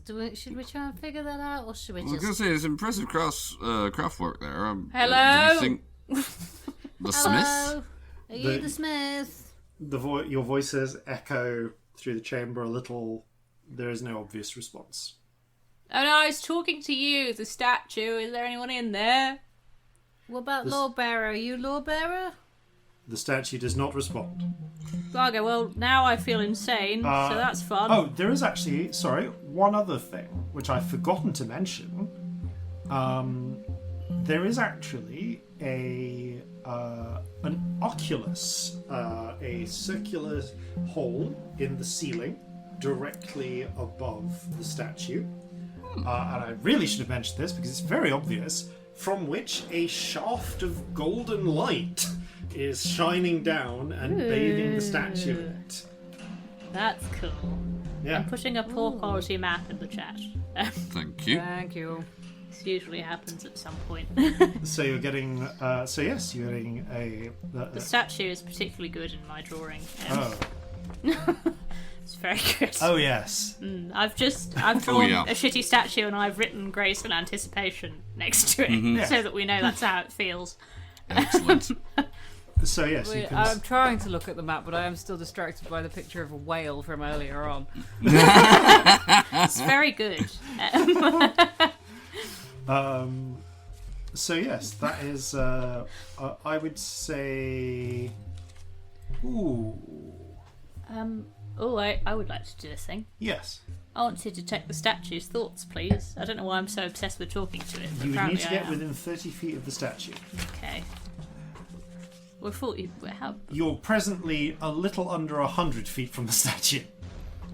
I've drawn it completely wrong. The statue is The by statue the far is door. right in front of the door. Okay. Yeah. Okay. So I'm gonna redraw that and send it again. Yeah. Where was the line that was the threshold? It's on the map in the right place. Yeah, yeah. So it's 40 feet in front of you, which is to say 60 feet in front of the door. Okay, cool. Yeah. I've described everything that's in front of you when you appear. I kind of want to go have a little look at that. Just have a little look Have at a the little line. look-see.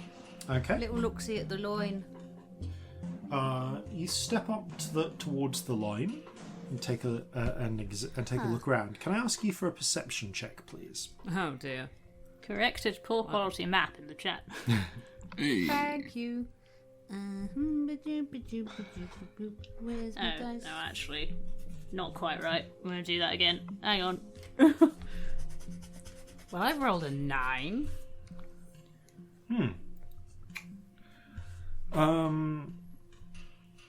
There is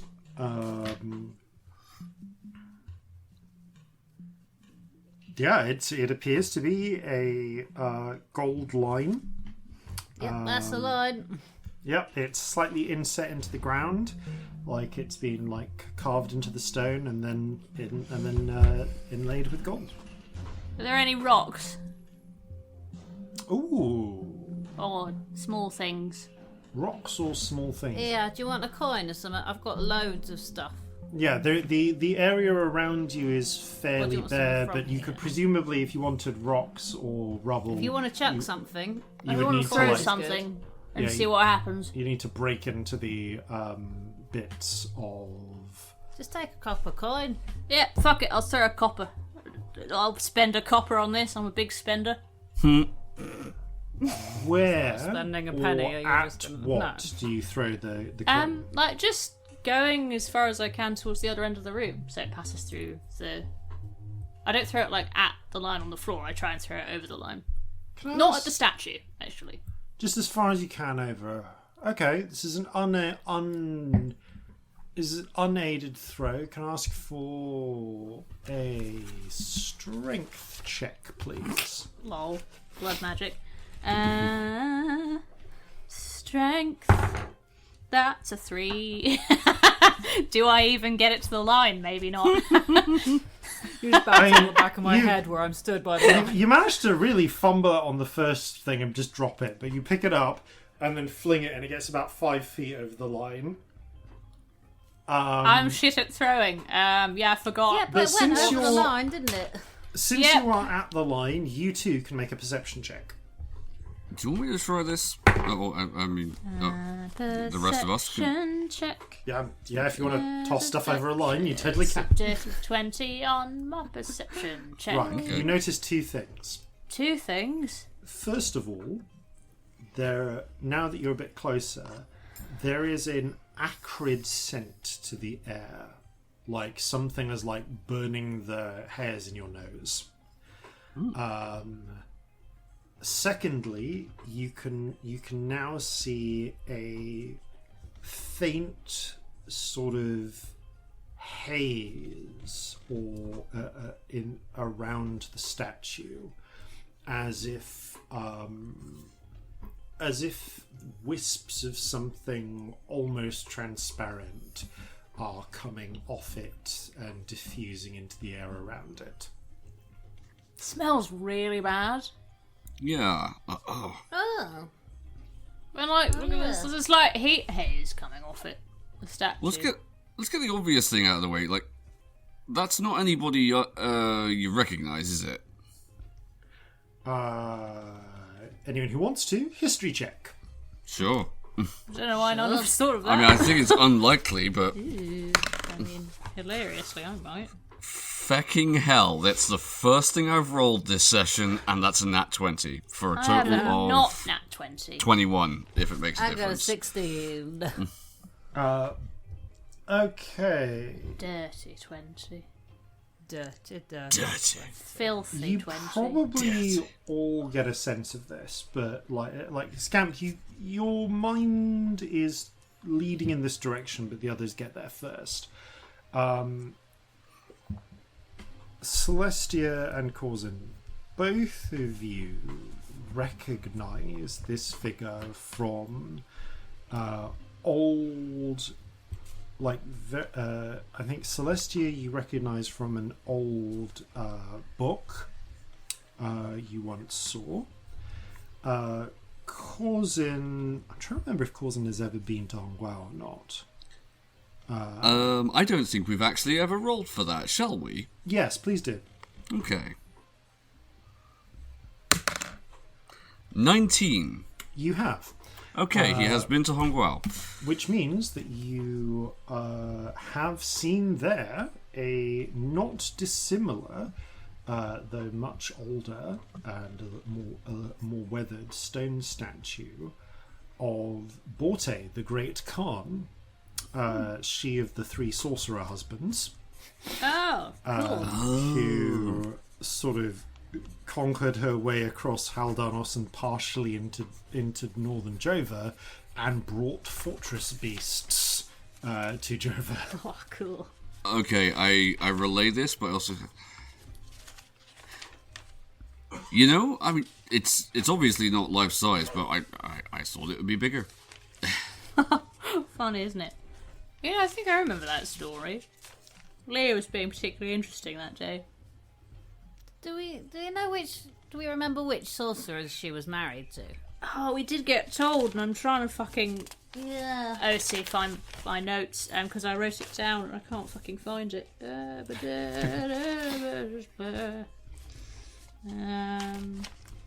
note just says Hubert isn't real. That's not helpful. It's sad, but it's not helpful. It's sad, but unhelpful. Oh, we fuck could is totally the summon bloody... Hubert with that new spell of ours. You actually could summon Hubert. Oh no, Shanty could fucking summon Hubert, if she's learnt it. Where the fuck is the bloody page with all the sorcerer husbands? Can I roll to remember? I wrote it down. I did, and I can't fucking find it. Okay, yeah, you have been told this, so yeah, just just because we have been, like, It's I mean, been can you weeks. just tell us? Yeah, I we've can been just told? tell you. Because, like, we would 'Cause- probably remember. Yeah, it's Yeah, not it been that. It's wasn't been that a few long ago days it's for not for been them. that For the long characters. in character. Yeah. So I believe that the poet, in his form as Urdu, That was it, yeah. told you that it was that the three sorcerer husbands were the Dusk, the poet, and the smith. Okay. So it'll be weird if this isn't the Smith's room. No, that was just the three husbands. Yeah, Yeah. but They were the three husband's husbands. gonna- She Yeah. wasn't a sorcerer. She was No. just there. Yeah. She was just a really successful warlord. if She was someone their else has extra made a cool statue wife. of their wife, that's... I mean, it's possible, but it would be a plot twist. Yeah, that makes sense. Cool. So it might be the Smith who we've been needing to meet, right? Well, we won't. It's- I mean, it's it's one the of the one- ones we haven't met yet. We've Yeah, only one of got the 3 ones- left, haven't we? Yeah, which ones have we got left? Given that Smith, you're Lawbearer, and Radiant, yes. Yeah, the Radiant. which that's is the the one one. in the middle. Yes. So, So it's yeah, probably this not is probably the Radiant, Smith. so- Okay.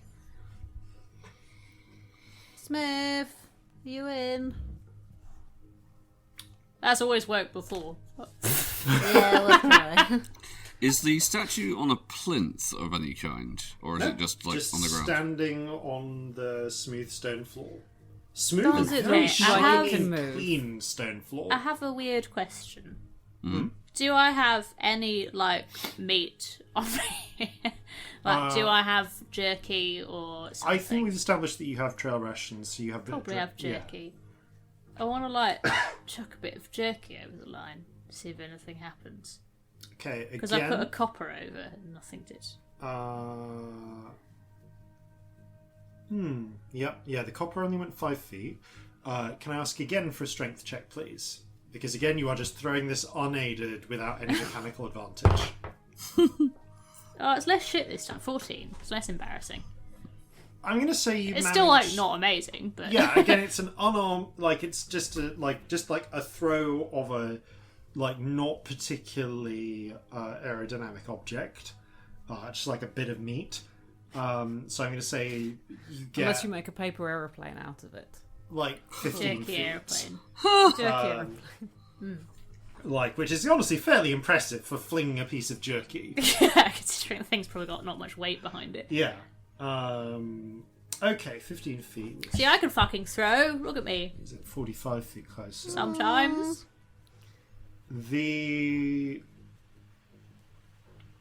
Yeah, okay. It flies over and lands on the ground.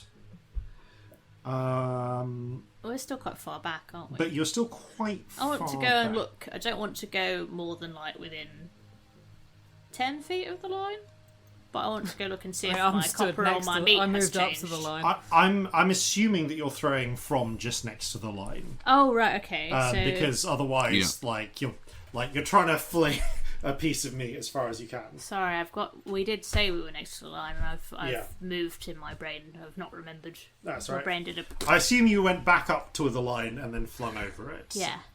Well, I want to have a good stare and see if it looks any different. I will say that staring at it for a minute or so does not appear to have visibly changed 15 feet behind the line. Does the Yeah. statue look like it's capable of movement? Like, is it jointed and... Ooh, an excellent question. I would say, give me. I would accept either perception or investigation.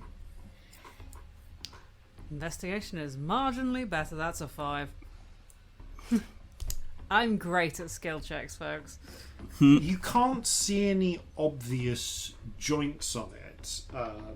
It's like the statue, like, is a beautifully rendered and sort of realistically made like sort of simulacrum of Borte, presumably not life size, but certainly to scale. But it does not have obviously articulated joints. I bet it moves or something, though. Well, how far away from something do you have to be to animate it? Ooh, good question. Not sure that's a good idea. Well, no, but just, yeah. I'm not suggesting you I feel do like it it's necessarily, probably built in but on this one. But if I wanted to do it, I can do. Well, I mean, most people doing it can do it from like 120 feet. If I wanted to, I could do 240. Woof. Alright, so Okay. like definitely you could do it from whilst standing behind this line if you had to. Oh yeah, but I can do some stuff real far away because You're we weird. spent ages on boats and everything was really far away. So I wanted to be able to do it further away. That's Yeah, it's impressive. very you. Did I actually detect thoughts on this statue? You didn't get within 30 feet. Oh shit, yeah, I forgot. Yeah, definitely not going Should I to try be, sending Marjorie over? I'm going to send it a message. That's what I'm going to do. Oh yeah, see if there's anyone in. Hello, friend. Is there anyone there? Hello? The Khan. The Great Khan. Anyone there? I don't know how many words that was. Hold up, I'm just thinking. Is this message you're sending? Because message doesn't have the same limits. Message doesn't have the same limits, but like broadly, it's like a handful of words. Yeah. Yeah, Yeah. I've done message because it's Yeah. 100 feet. Okay. I'm just thinking about how this is going to work. Weirdly, Always you get concerning. like it's like you get. It's not quite the same as like no response, but you kind of like hear an echo, like just like with a half-second delay of like what you're saying back in your head. It was just like bounce back at me. Bounce back, like you heard it again. Yeah. Oh, I want to try. I'm just gonna message bums. You get a weird sort of resonant bums. Like it's like yeah, you're just getting your own message with like a half-second delay. So you found a magical echo chamber. Does that mean no one's home? Well, I can't see anyone else around here. But I mean, we're trying to message that head. Is there no one home? Is there gonna be someone in there? Is there sometimes someone in there? I would like to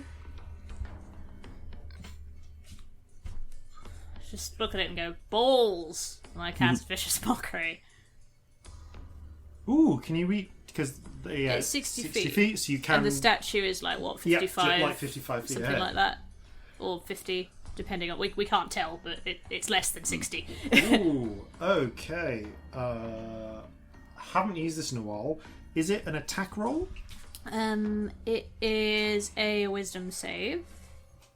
And it's just 1d4 damage. It's a Great. cantrip. Okay, Oh, and has this it gone up is. though? Because cantrips tend to scale with level. Oh, I don't know. Let me look up evolving Yeah, cantrips. it's been a while. psychic damage anyway. Isn't Yeah. it? Yeah. It'd be like 3 of the base die, whatever it is I'm by now. looking it up. Is it vicious mockery? Yeah. And wisdom based, isn't it?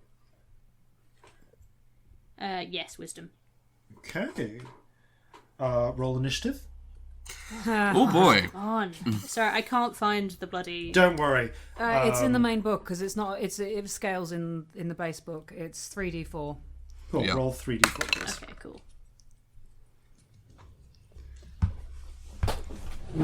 Actually, no, don't bother. So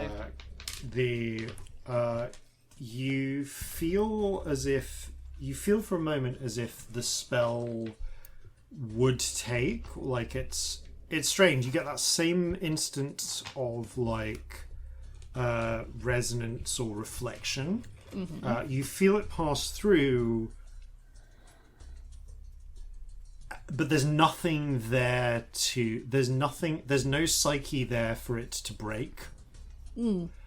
However, however, what you do in the moment after you do it, you do see a silvery ripple move across its body as it springs forward with lightning speed. Bollocks, I just wanted to see if it had bounced back. You get about ball through before it attacks. Roll initiative, please. Okay, cool. Okay, 24.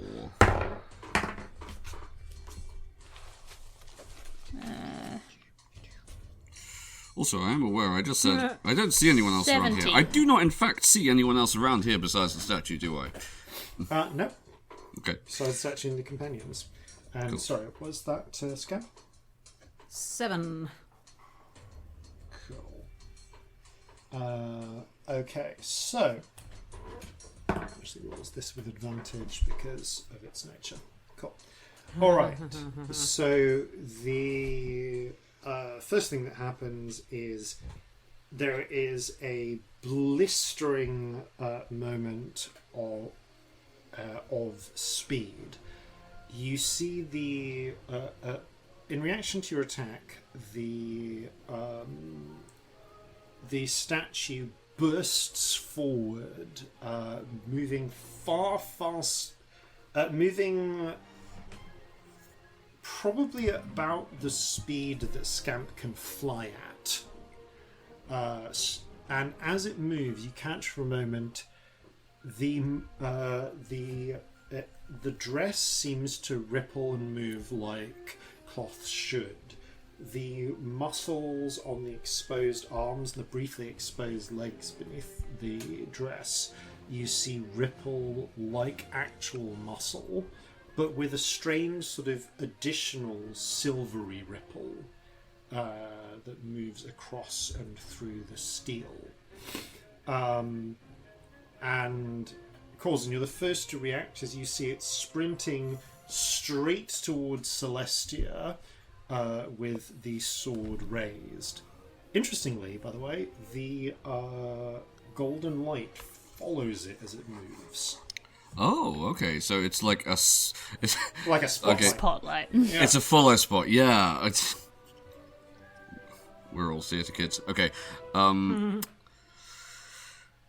Right. I am going to cast Grasping Vine. Okay. That's a... What save is that? It is a dexterity saving throw. Okay. I'm going to say, like, it's if it's running, it's crossed the line, hasn't it? Oh, no. It's running up to the line. It hasn't crossed it yet. You're able to act. You're reacting in the moment before it... In the moments before it can reach the line. Grand. Okay, 30 feet the other side of the line. I'm going to cast it as the the epicenter of it. It'll lance up out through the floor. It's kind of one of the ambulant octopus tentacles. Attempt to grab around the thing and just pull it back 20 feet. Okay. Dexterity save. DC. No, it rolled real low. Okay. Even with the advantage, it does. 16. The octopus's tentacle reaches up, grabs hold of the leg, and pulls it back. None of that. To momentarily destabilize it. You see that the statue kind of goes with the pull, puts a leg back, and stabilizes itself as it reacts to the attack, but that is successful. Okay, that was a bonus action. Mm-hmm. As my main action, I am going to ready my blunderbuss to attack only if it breaks free of the grapple and keeps moving towards Celestia. Okay. which moves us on to Celestia's turn. You can see the statue races towards you, gets caught by the ambivalent octopus tentacle, pulled back, and seems to steady itself and react, and starts bringing its sword up to point at you.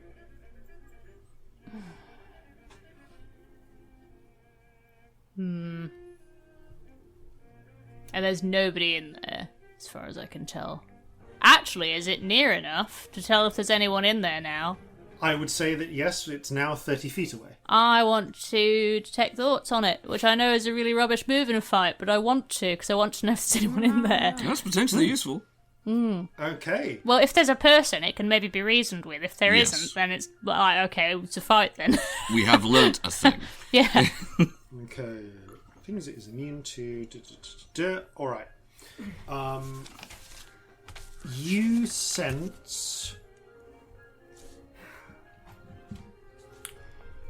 something, but it's not really. There is not exactly a mind. There is a will that you sense as being perhaps a little more intelligent than a dog. You have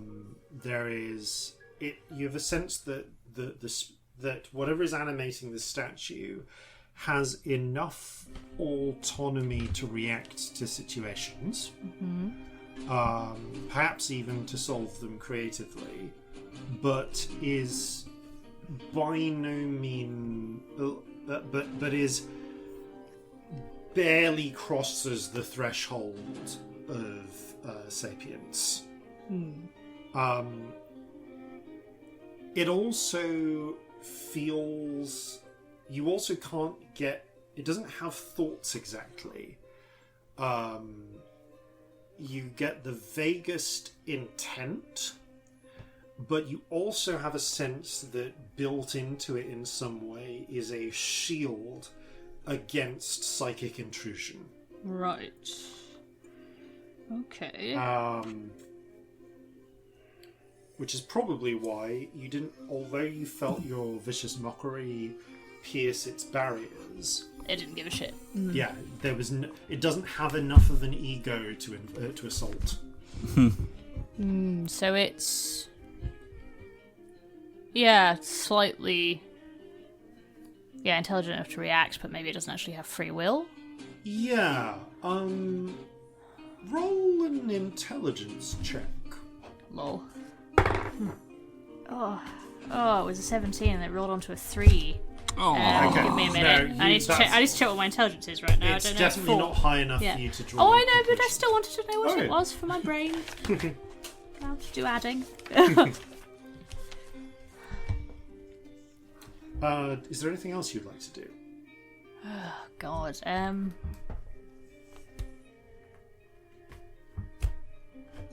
Honestly, not really. Like, I can't think of anything useful because I don't really have a massive desire to fight the thing. But I'm kind of, I wanted to see if there was another option. I will fight it, don't get me wrong, but yeah, that was my instinct. I think I'm done. I will move out of its direct path. How far do you move? And like you moving to the side? To the side. So you move to the side, staying close to the line. Okay.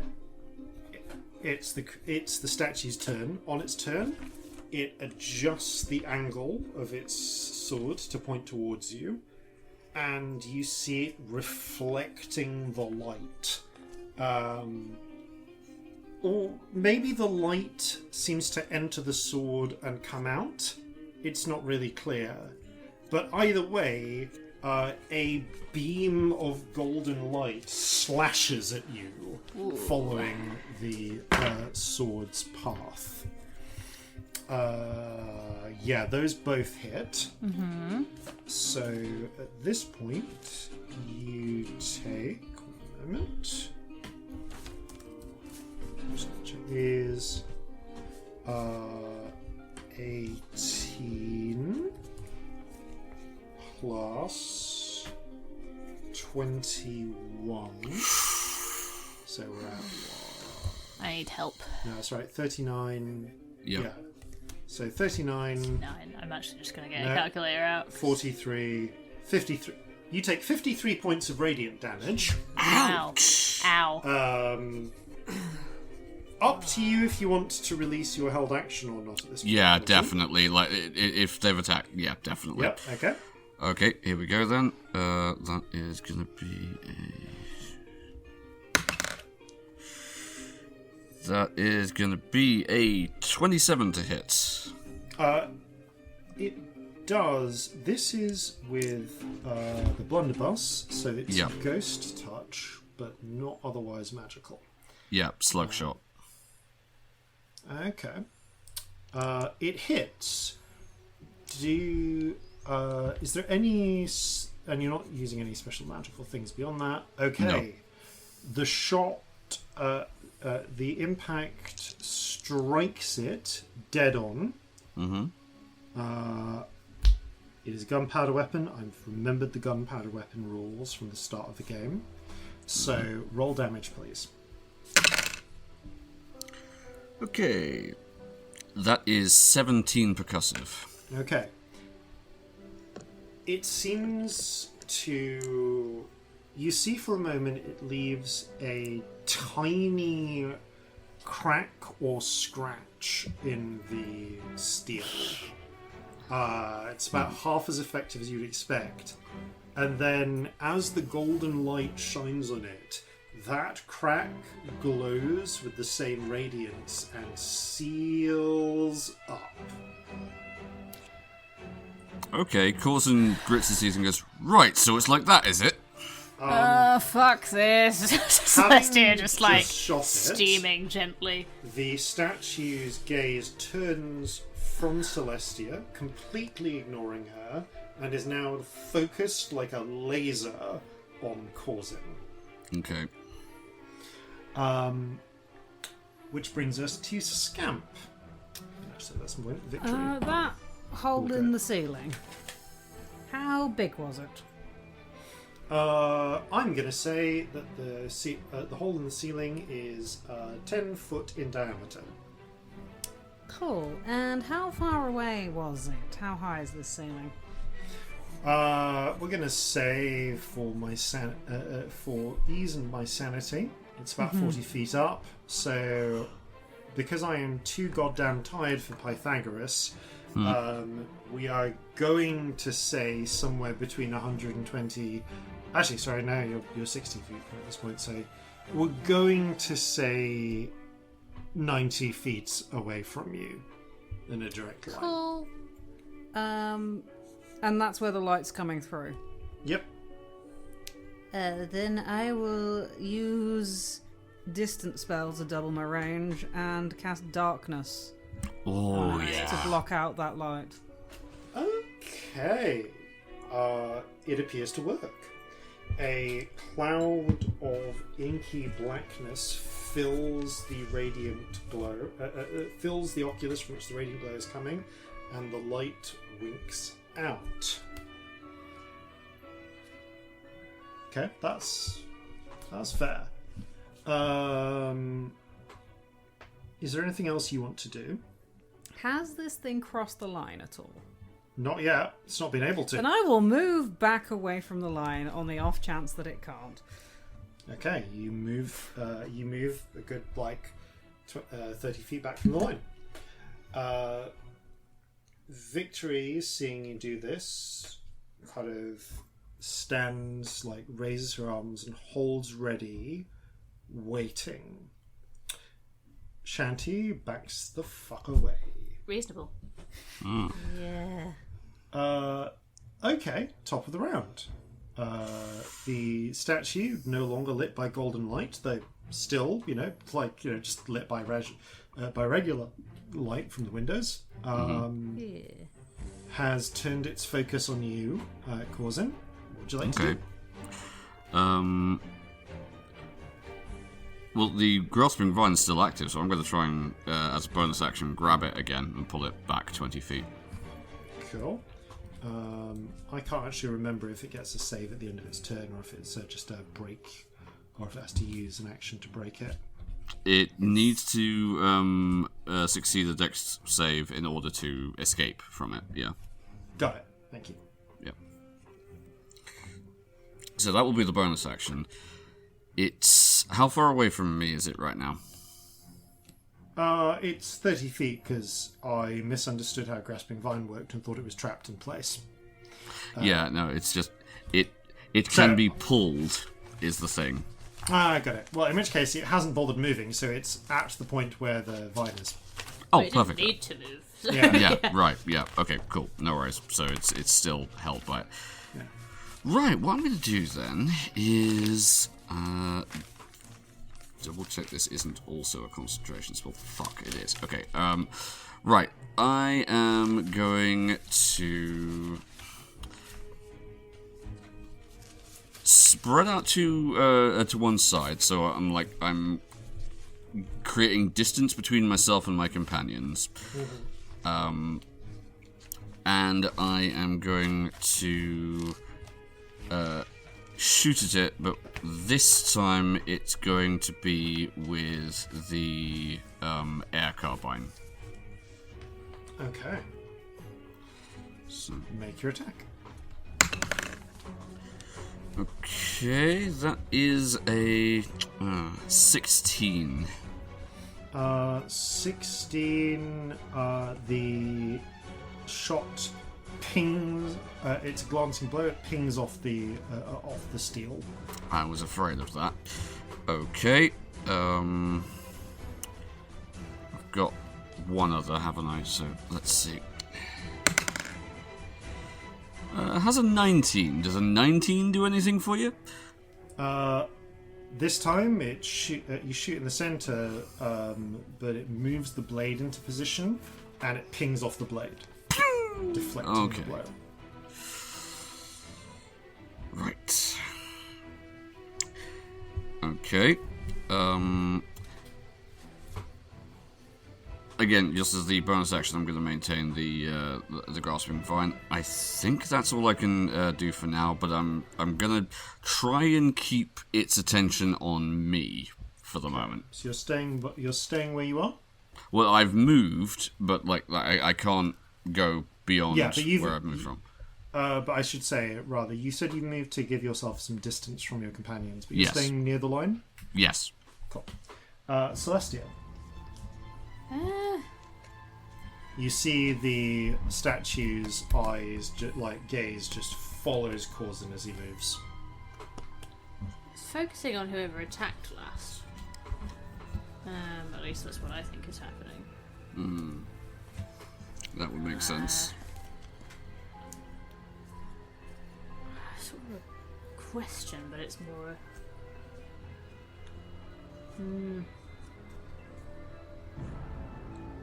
I don't know what to do because I don't want to attack it because I can't take another hit like that.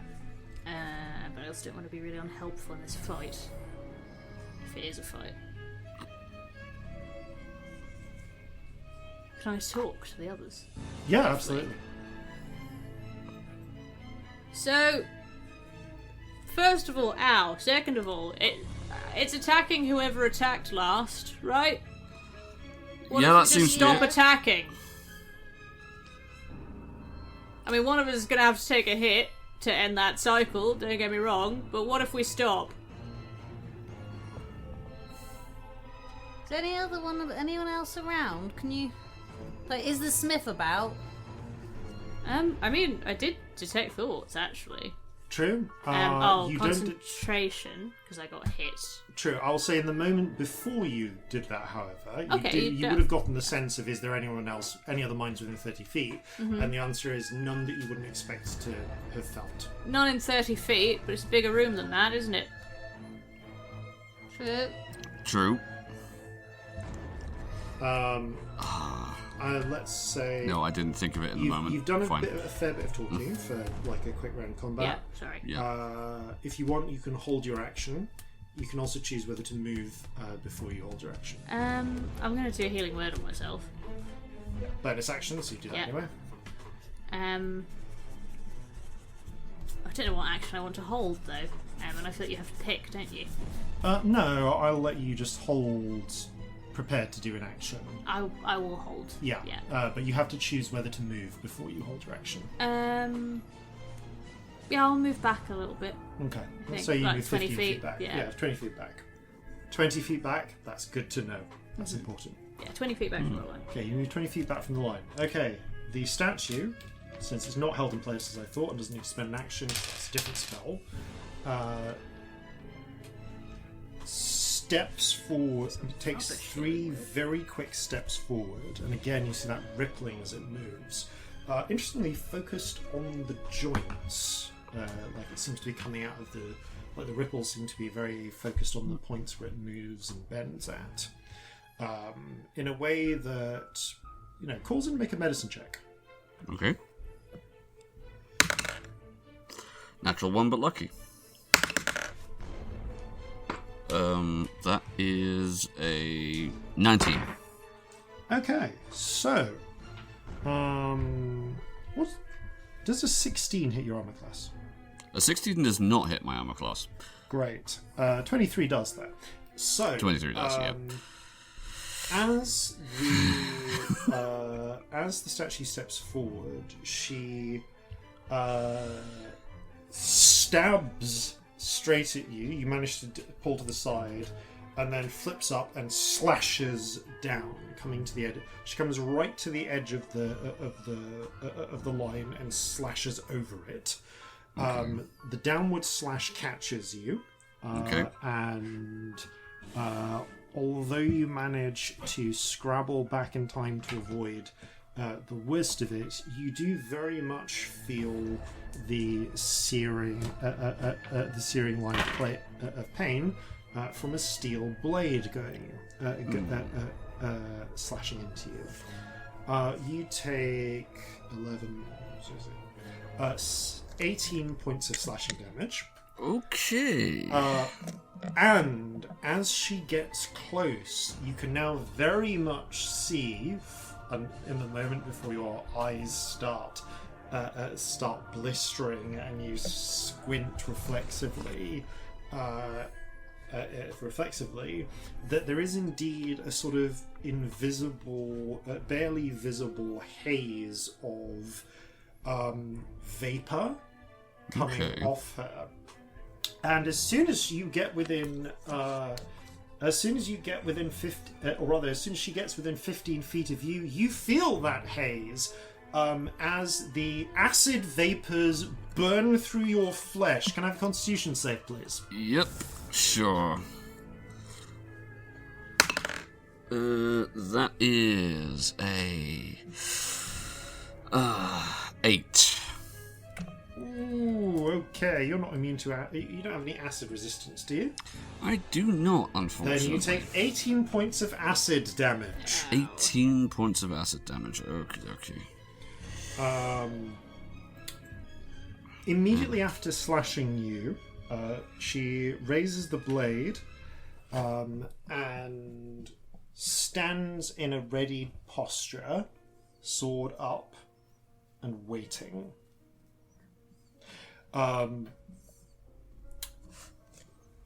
Which brings the end of her turn. That brings us to Scamp.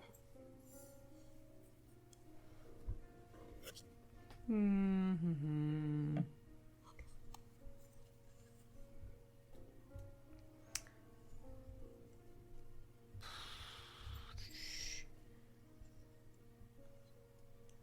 Trying to think if there's anything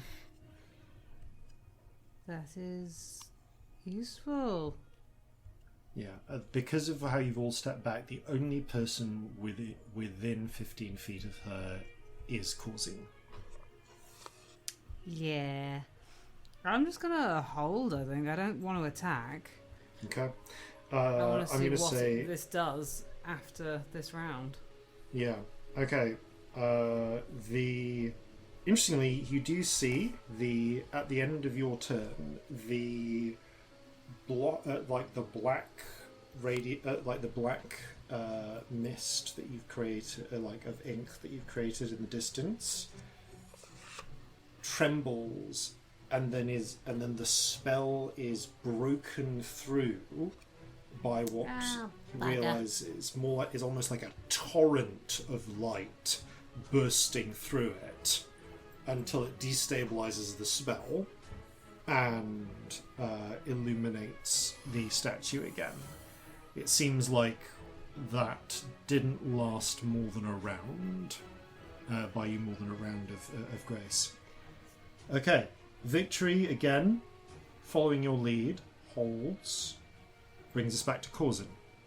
Okay, I'm going to move the 25 feet back, the extent of my movement, but yep, I'm you also... are now out of the acid. Yay! Yeah, I'm also going to spend an action to use Hunter's Sense, which gives me an ability to magically discern what this creature's weaknesses are, if any.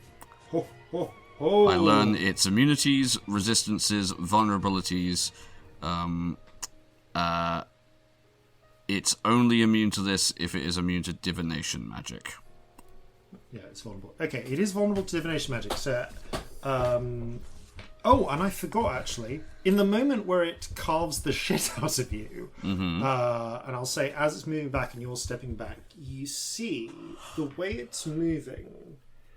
Though the muscles on it are obviously like somehow animated steel, they seem to be following the rules of actual musculature.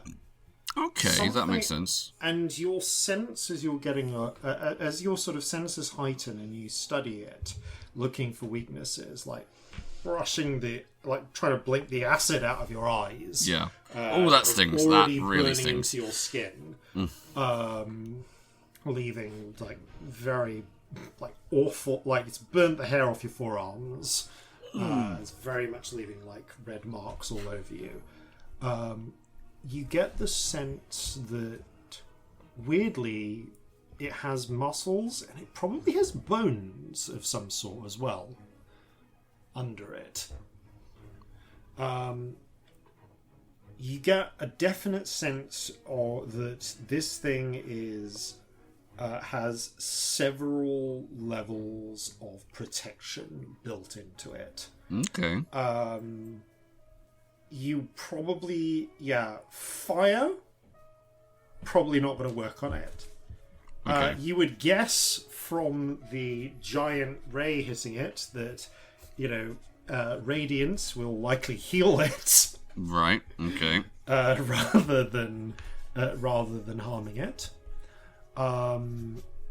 It doesn't have a physiology for poison to affect.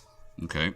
It doesn't have enough of a mind for psychic damage to affect it, and indeed, you've observed it barely seemed to react to Celestia's vicious mockery.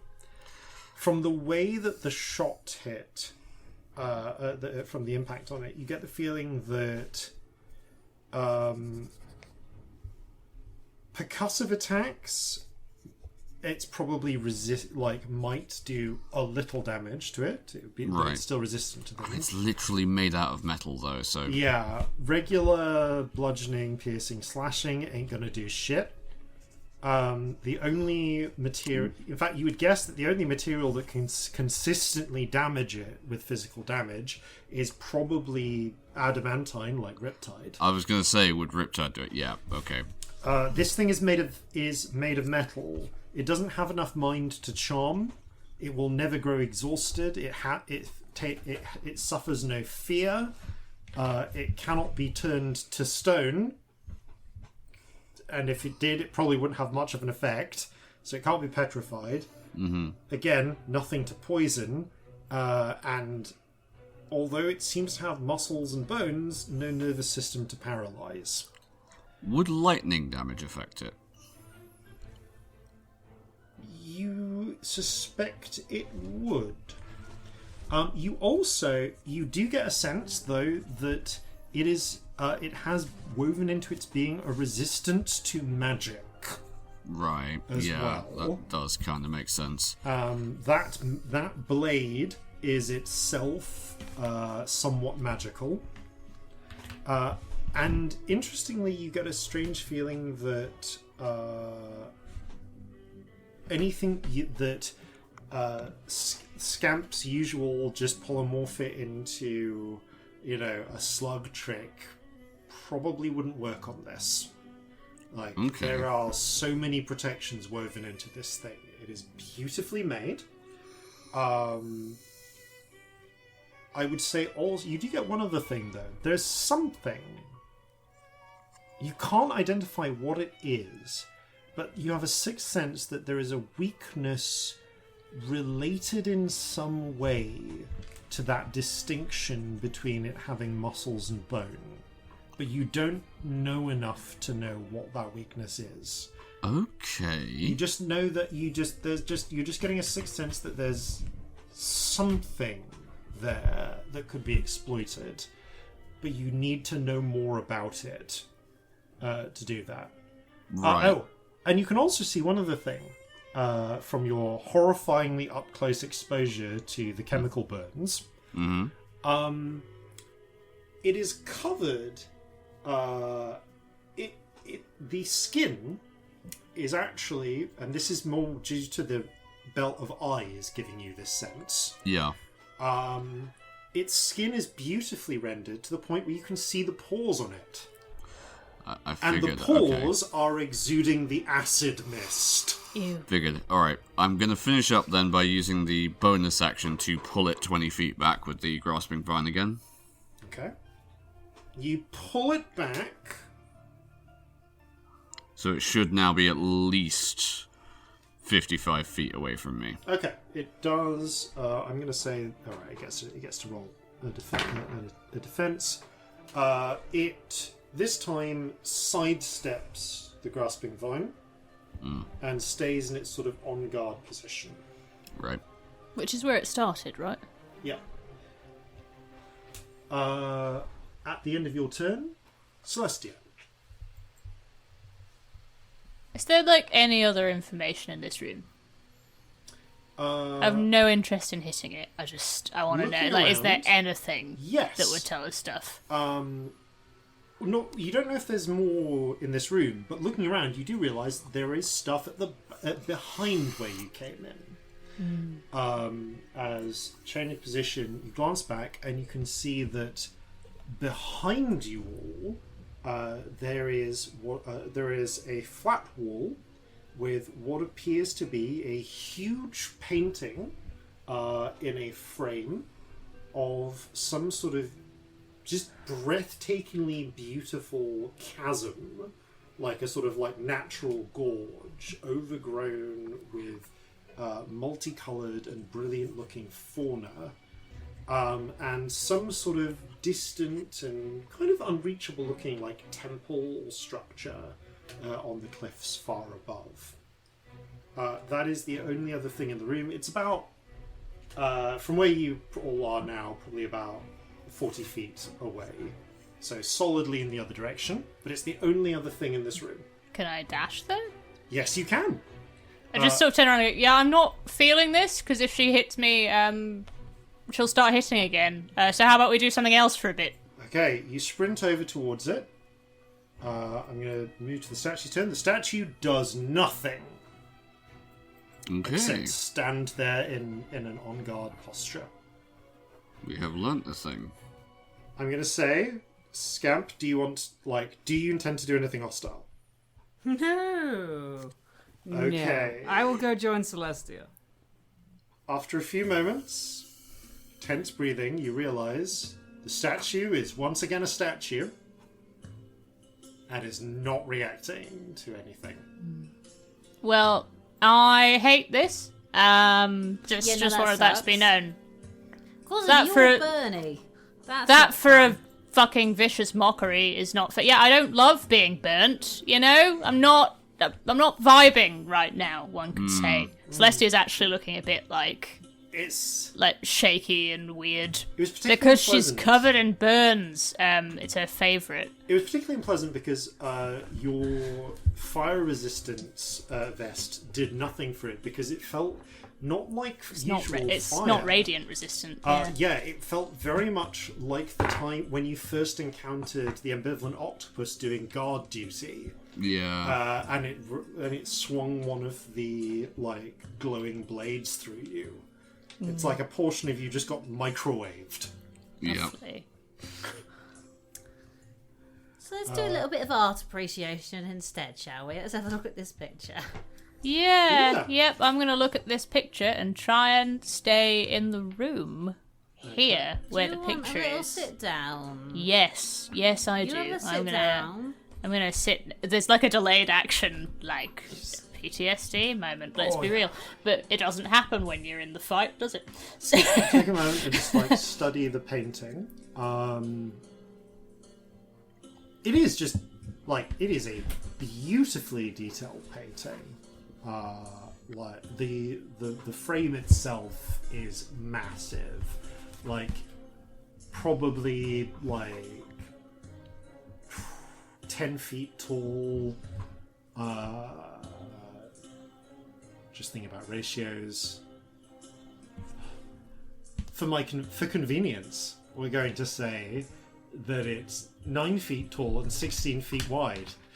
Just because 9 to 16 is a convenient aspect We all ratio. kind of know. Do we all know what that looks like, or is that just me? It looks very having- much exactly like the standard aspect ratio for a YouTube's video.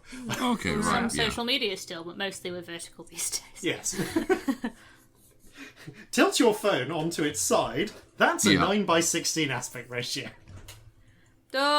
Sometimes. Sometimes. Yeah, you've done Phones a lot are with shit. Phones are shit for this, but I thought they were all 9 by 16, and then I was like, I'm going to make phone wallpapers, and they were like, fuck you, we've got so many different sizes. oh, they really do.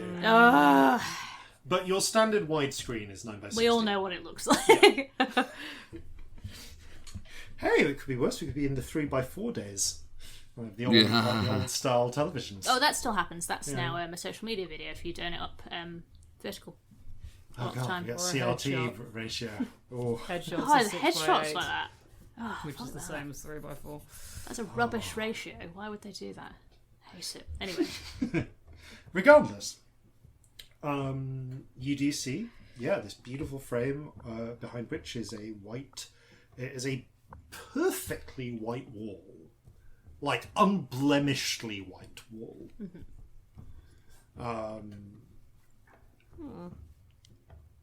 And Is the painting signed? not that you can see. So, what is it a painting of? So you can see beyond this gorgeous painting. It appears to be of a gorge or chasm. You can, as if looking from almost like one side of it to another. It's like you're low down in this gorge, and you can see rising up above huge cliffs. With greenery kind of coming down them, various vegetation.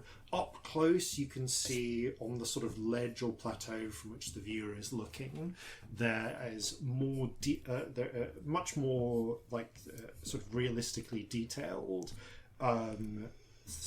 greenery, flora that has been painted with strange and alien, like almost alien looking, like just fantastical flowers of types you've never seen before, with just a real profusion of bright colours amongst them. You can see the down below. There's almost like a faint mist that kind of implies below that ledge there might be like a roaring river at the base of this chasm, and you can kind of distantly see the hint of like a purple grey sky just peeking over the edge of the cliffs. And at the very top you can see on that opposite set of cliffs the bottom part of what looks like one of those Haldanic temple, sort of pagoda-like temples. But only the bottom part. The top part is actually out of frame.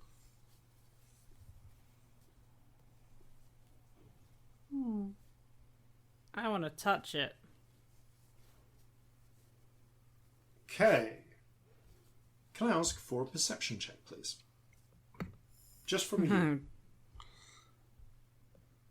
Oh dear. 9. I'm rolling so well. Okay. It's a good day. You step forward and the you can feel like canvas under it, but the paint is just so beautifully put on it that you can barely see the canvas itself underneath it. The ink, like the pigment, has clearly somehow impregnated the canvas itself so wonderfully. How's it attached to the wall?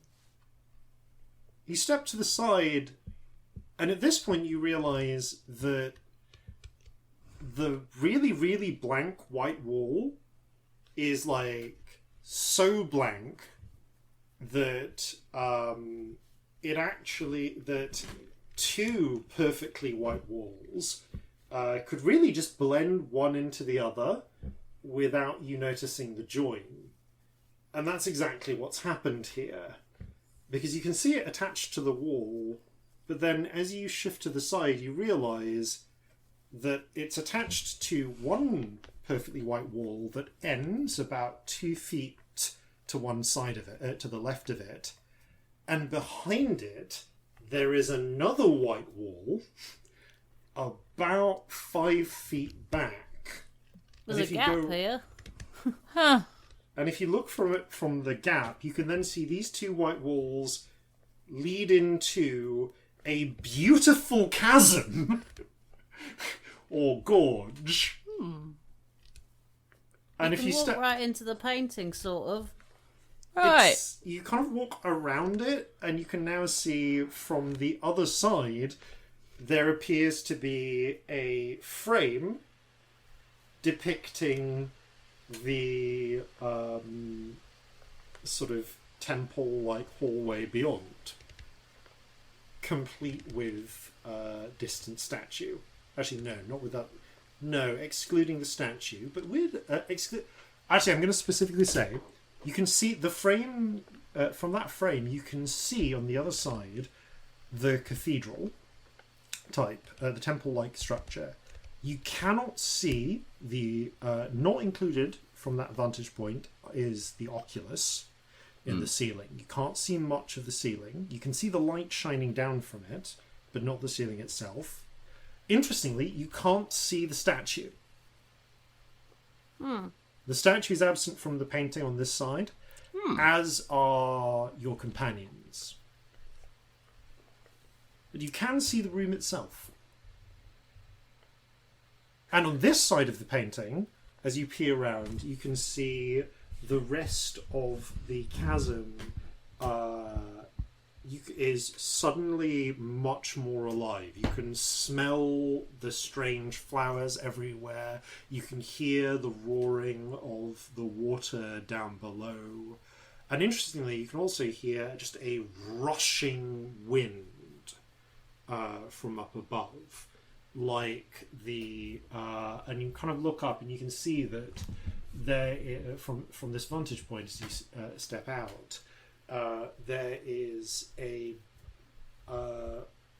can kind of feel it like a huge permanent gale running across the top end of the chasm, and along it. Bits of leaves and like small bits of debris and so on are caught up in the wind and pushed at astonishing speeds along, but mostly down and back into the chasm. In there looks a bit nicer, to be honest. I just wonder, do you think if we affected the paintings, it would affect what's behind them? I was wondering that. On there. Like if we put a little house on there, would there be a little house? I would like to paint a little house, please. That's not the weirdest Because I'm thing good at that's happened since painting we've been now. here. You actually are. You're all right at painting. You take your paints and you try and paint onto the canvas. However, whatever material this canvas is made of, doesn't seem to have much, what's the term you use, bite to it. In fact, tooth to it. But close, yeah. In fact, very much the opposite. It actively... Scamp has never encountered hydrophilic materials, but if they had, this would seem familiar, because as soon as you try to put paint in it, the paint just dribbles straight off. Oh wow! And runs onto the floor.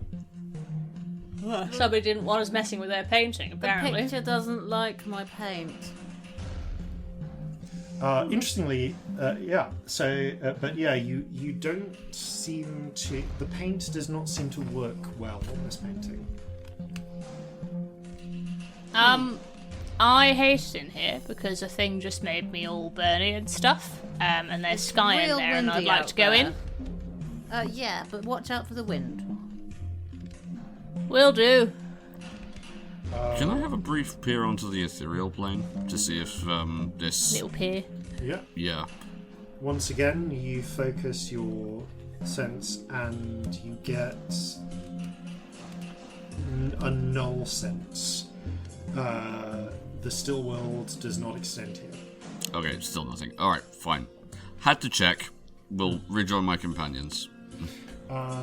As you all step on, you see for a moment Shanti kind of runs a hand over the painting and just looks in some wonder at it, and again is like from the other side stepping through.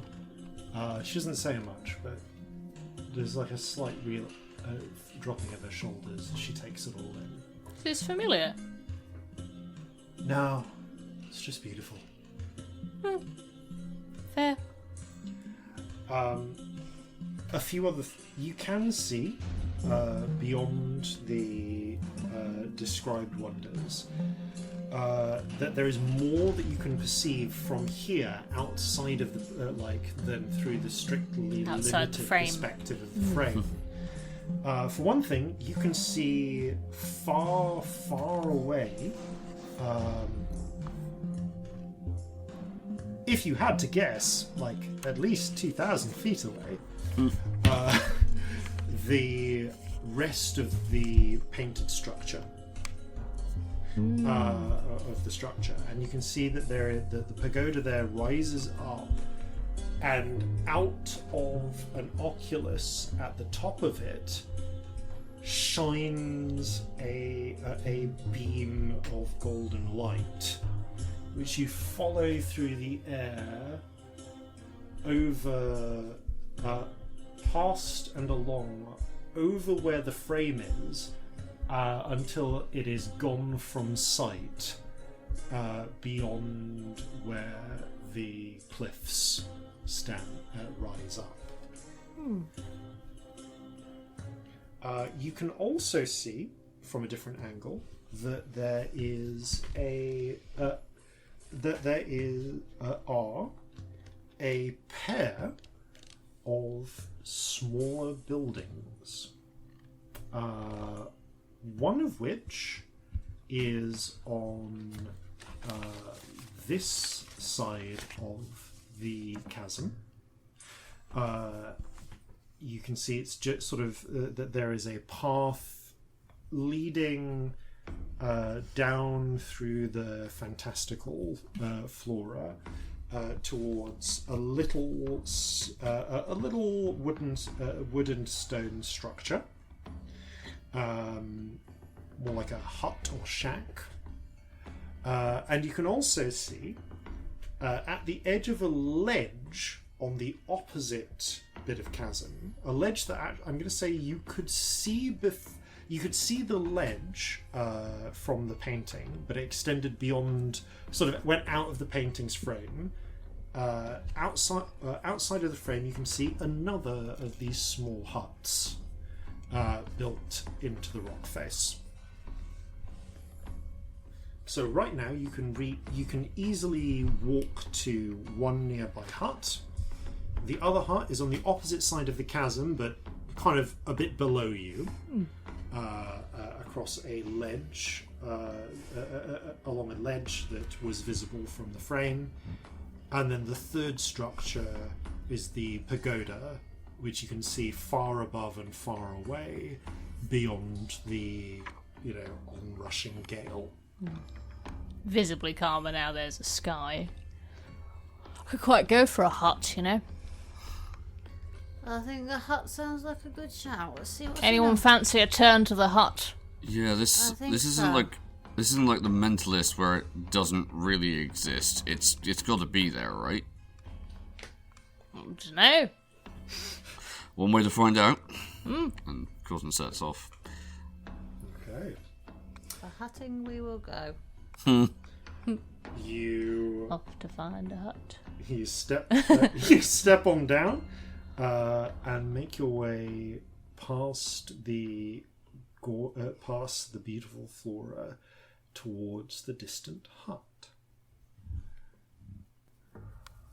And as for what's in the hut, that we shall find out next time. Thank you all very much for playing. Thank you all very much for listening. And farewell from all of us here in at Flintlocks and Fireballs. In Flintlocks and Fireballs. Fair seas and natural 20s. If I could bring any soul back, I'd surely find that other scamp. If I could grant a genie's wish, I'd know for sure if whales are fish. So gather your muskets, gather your spears, we'll plunder the shores of Calcinea.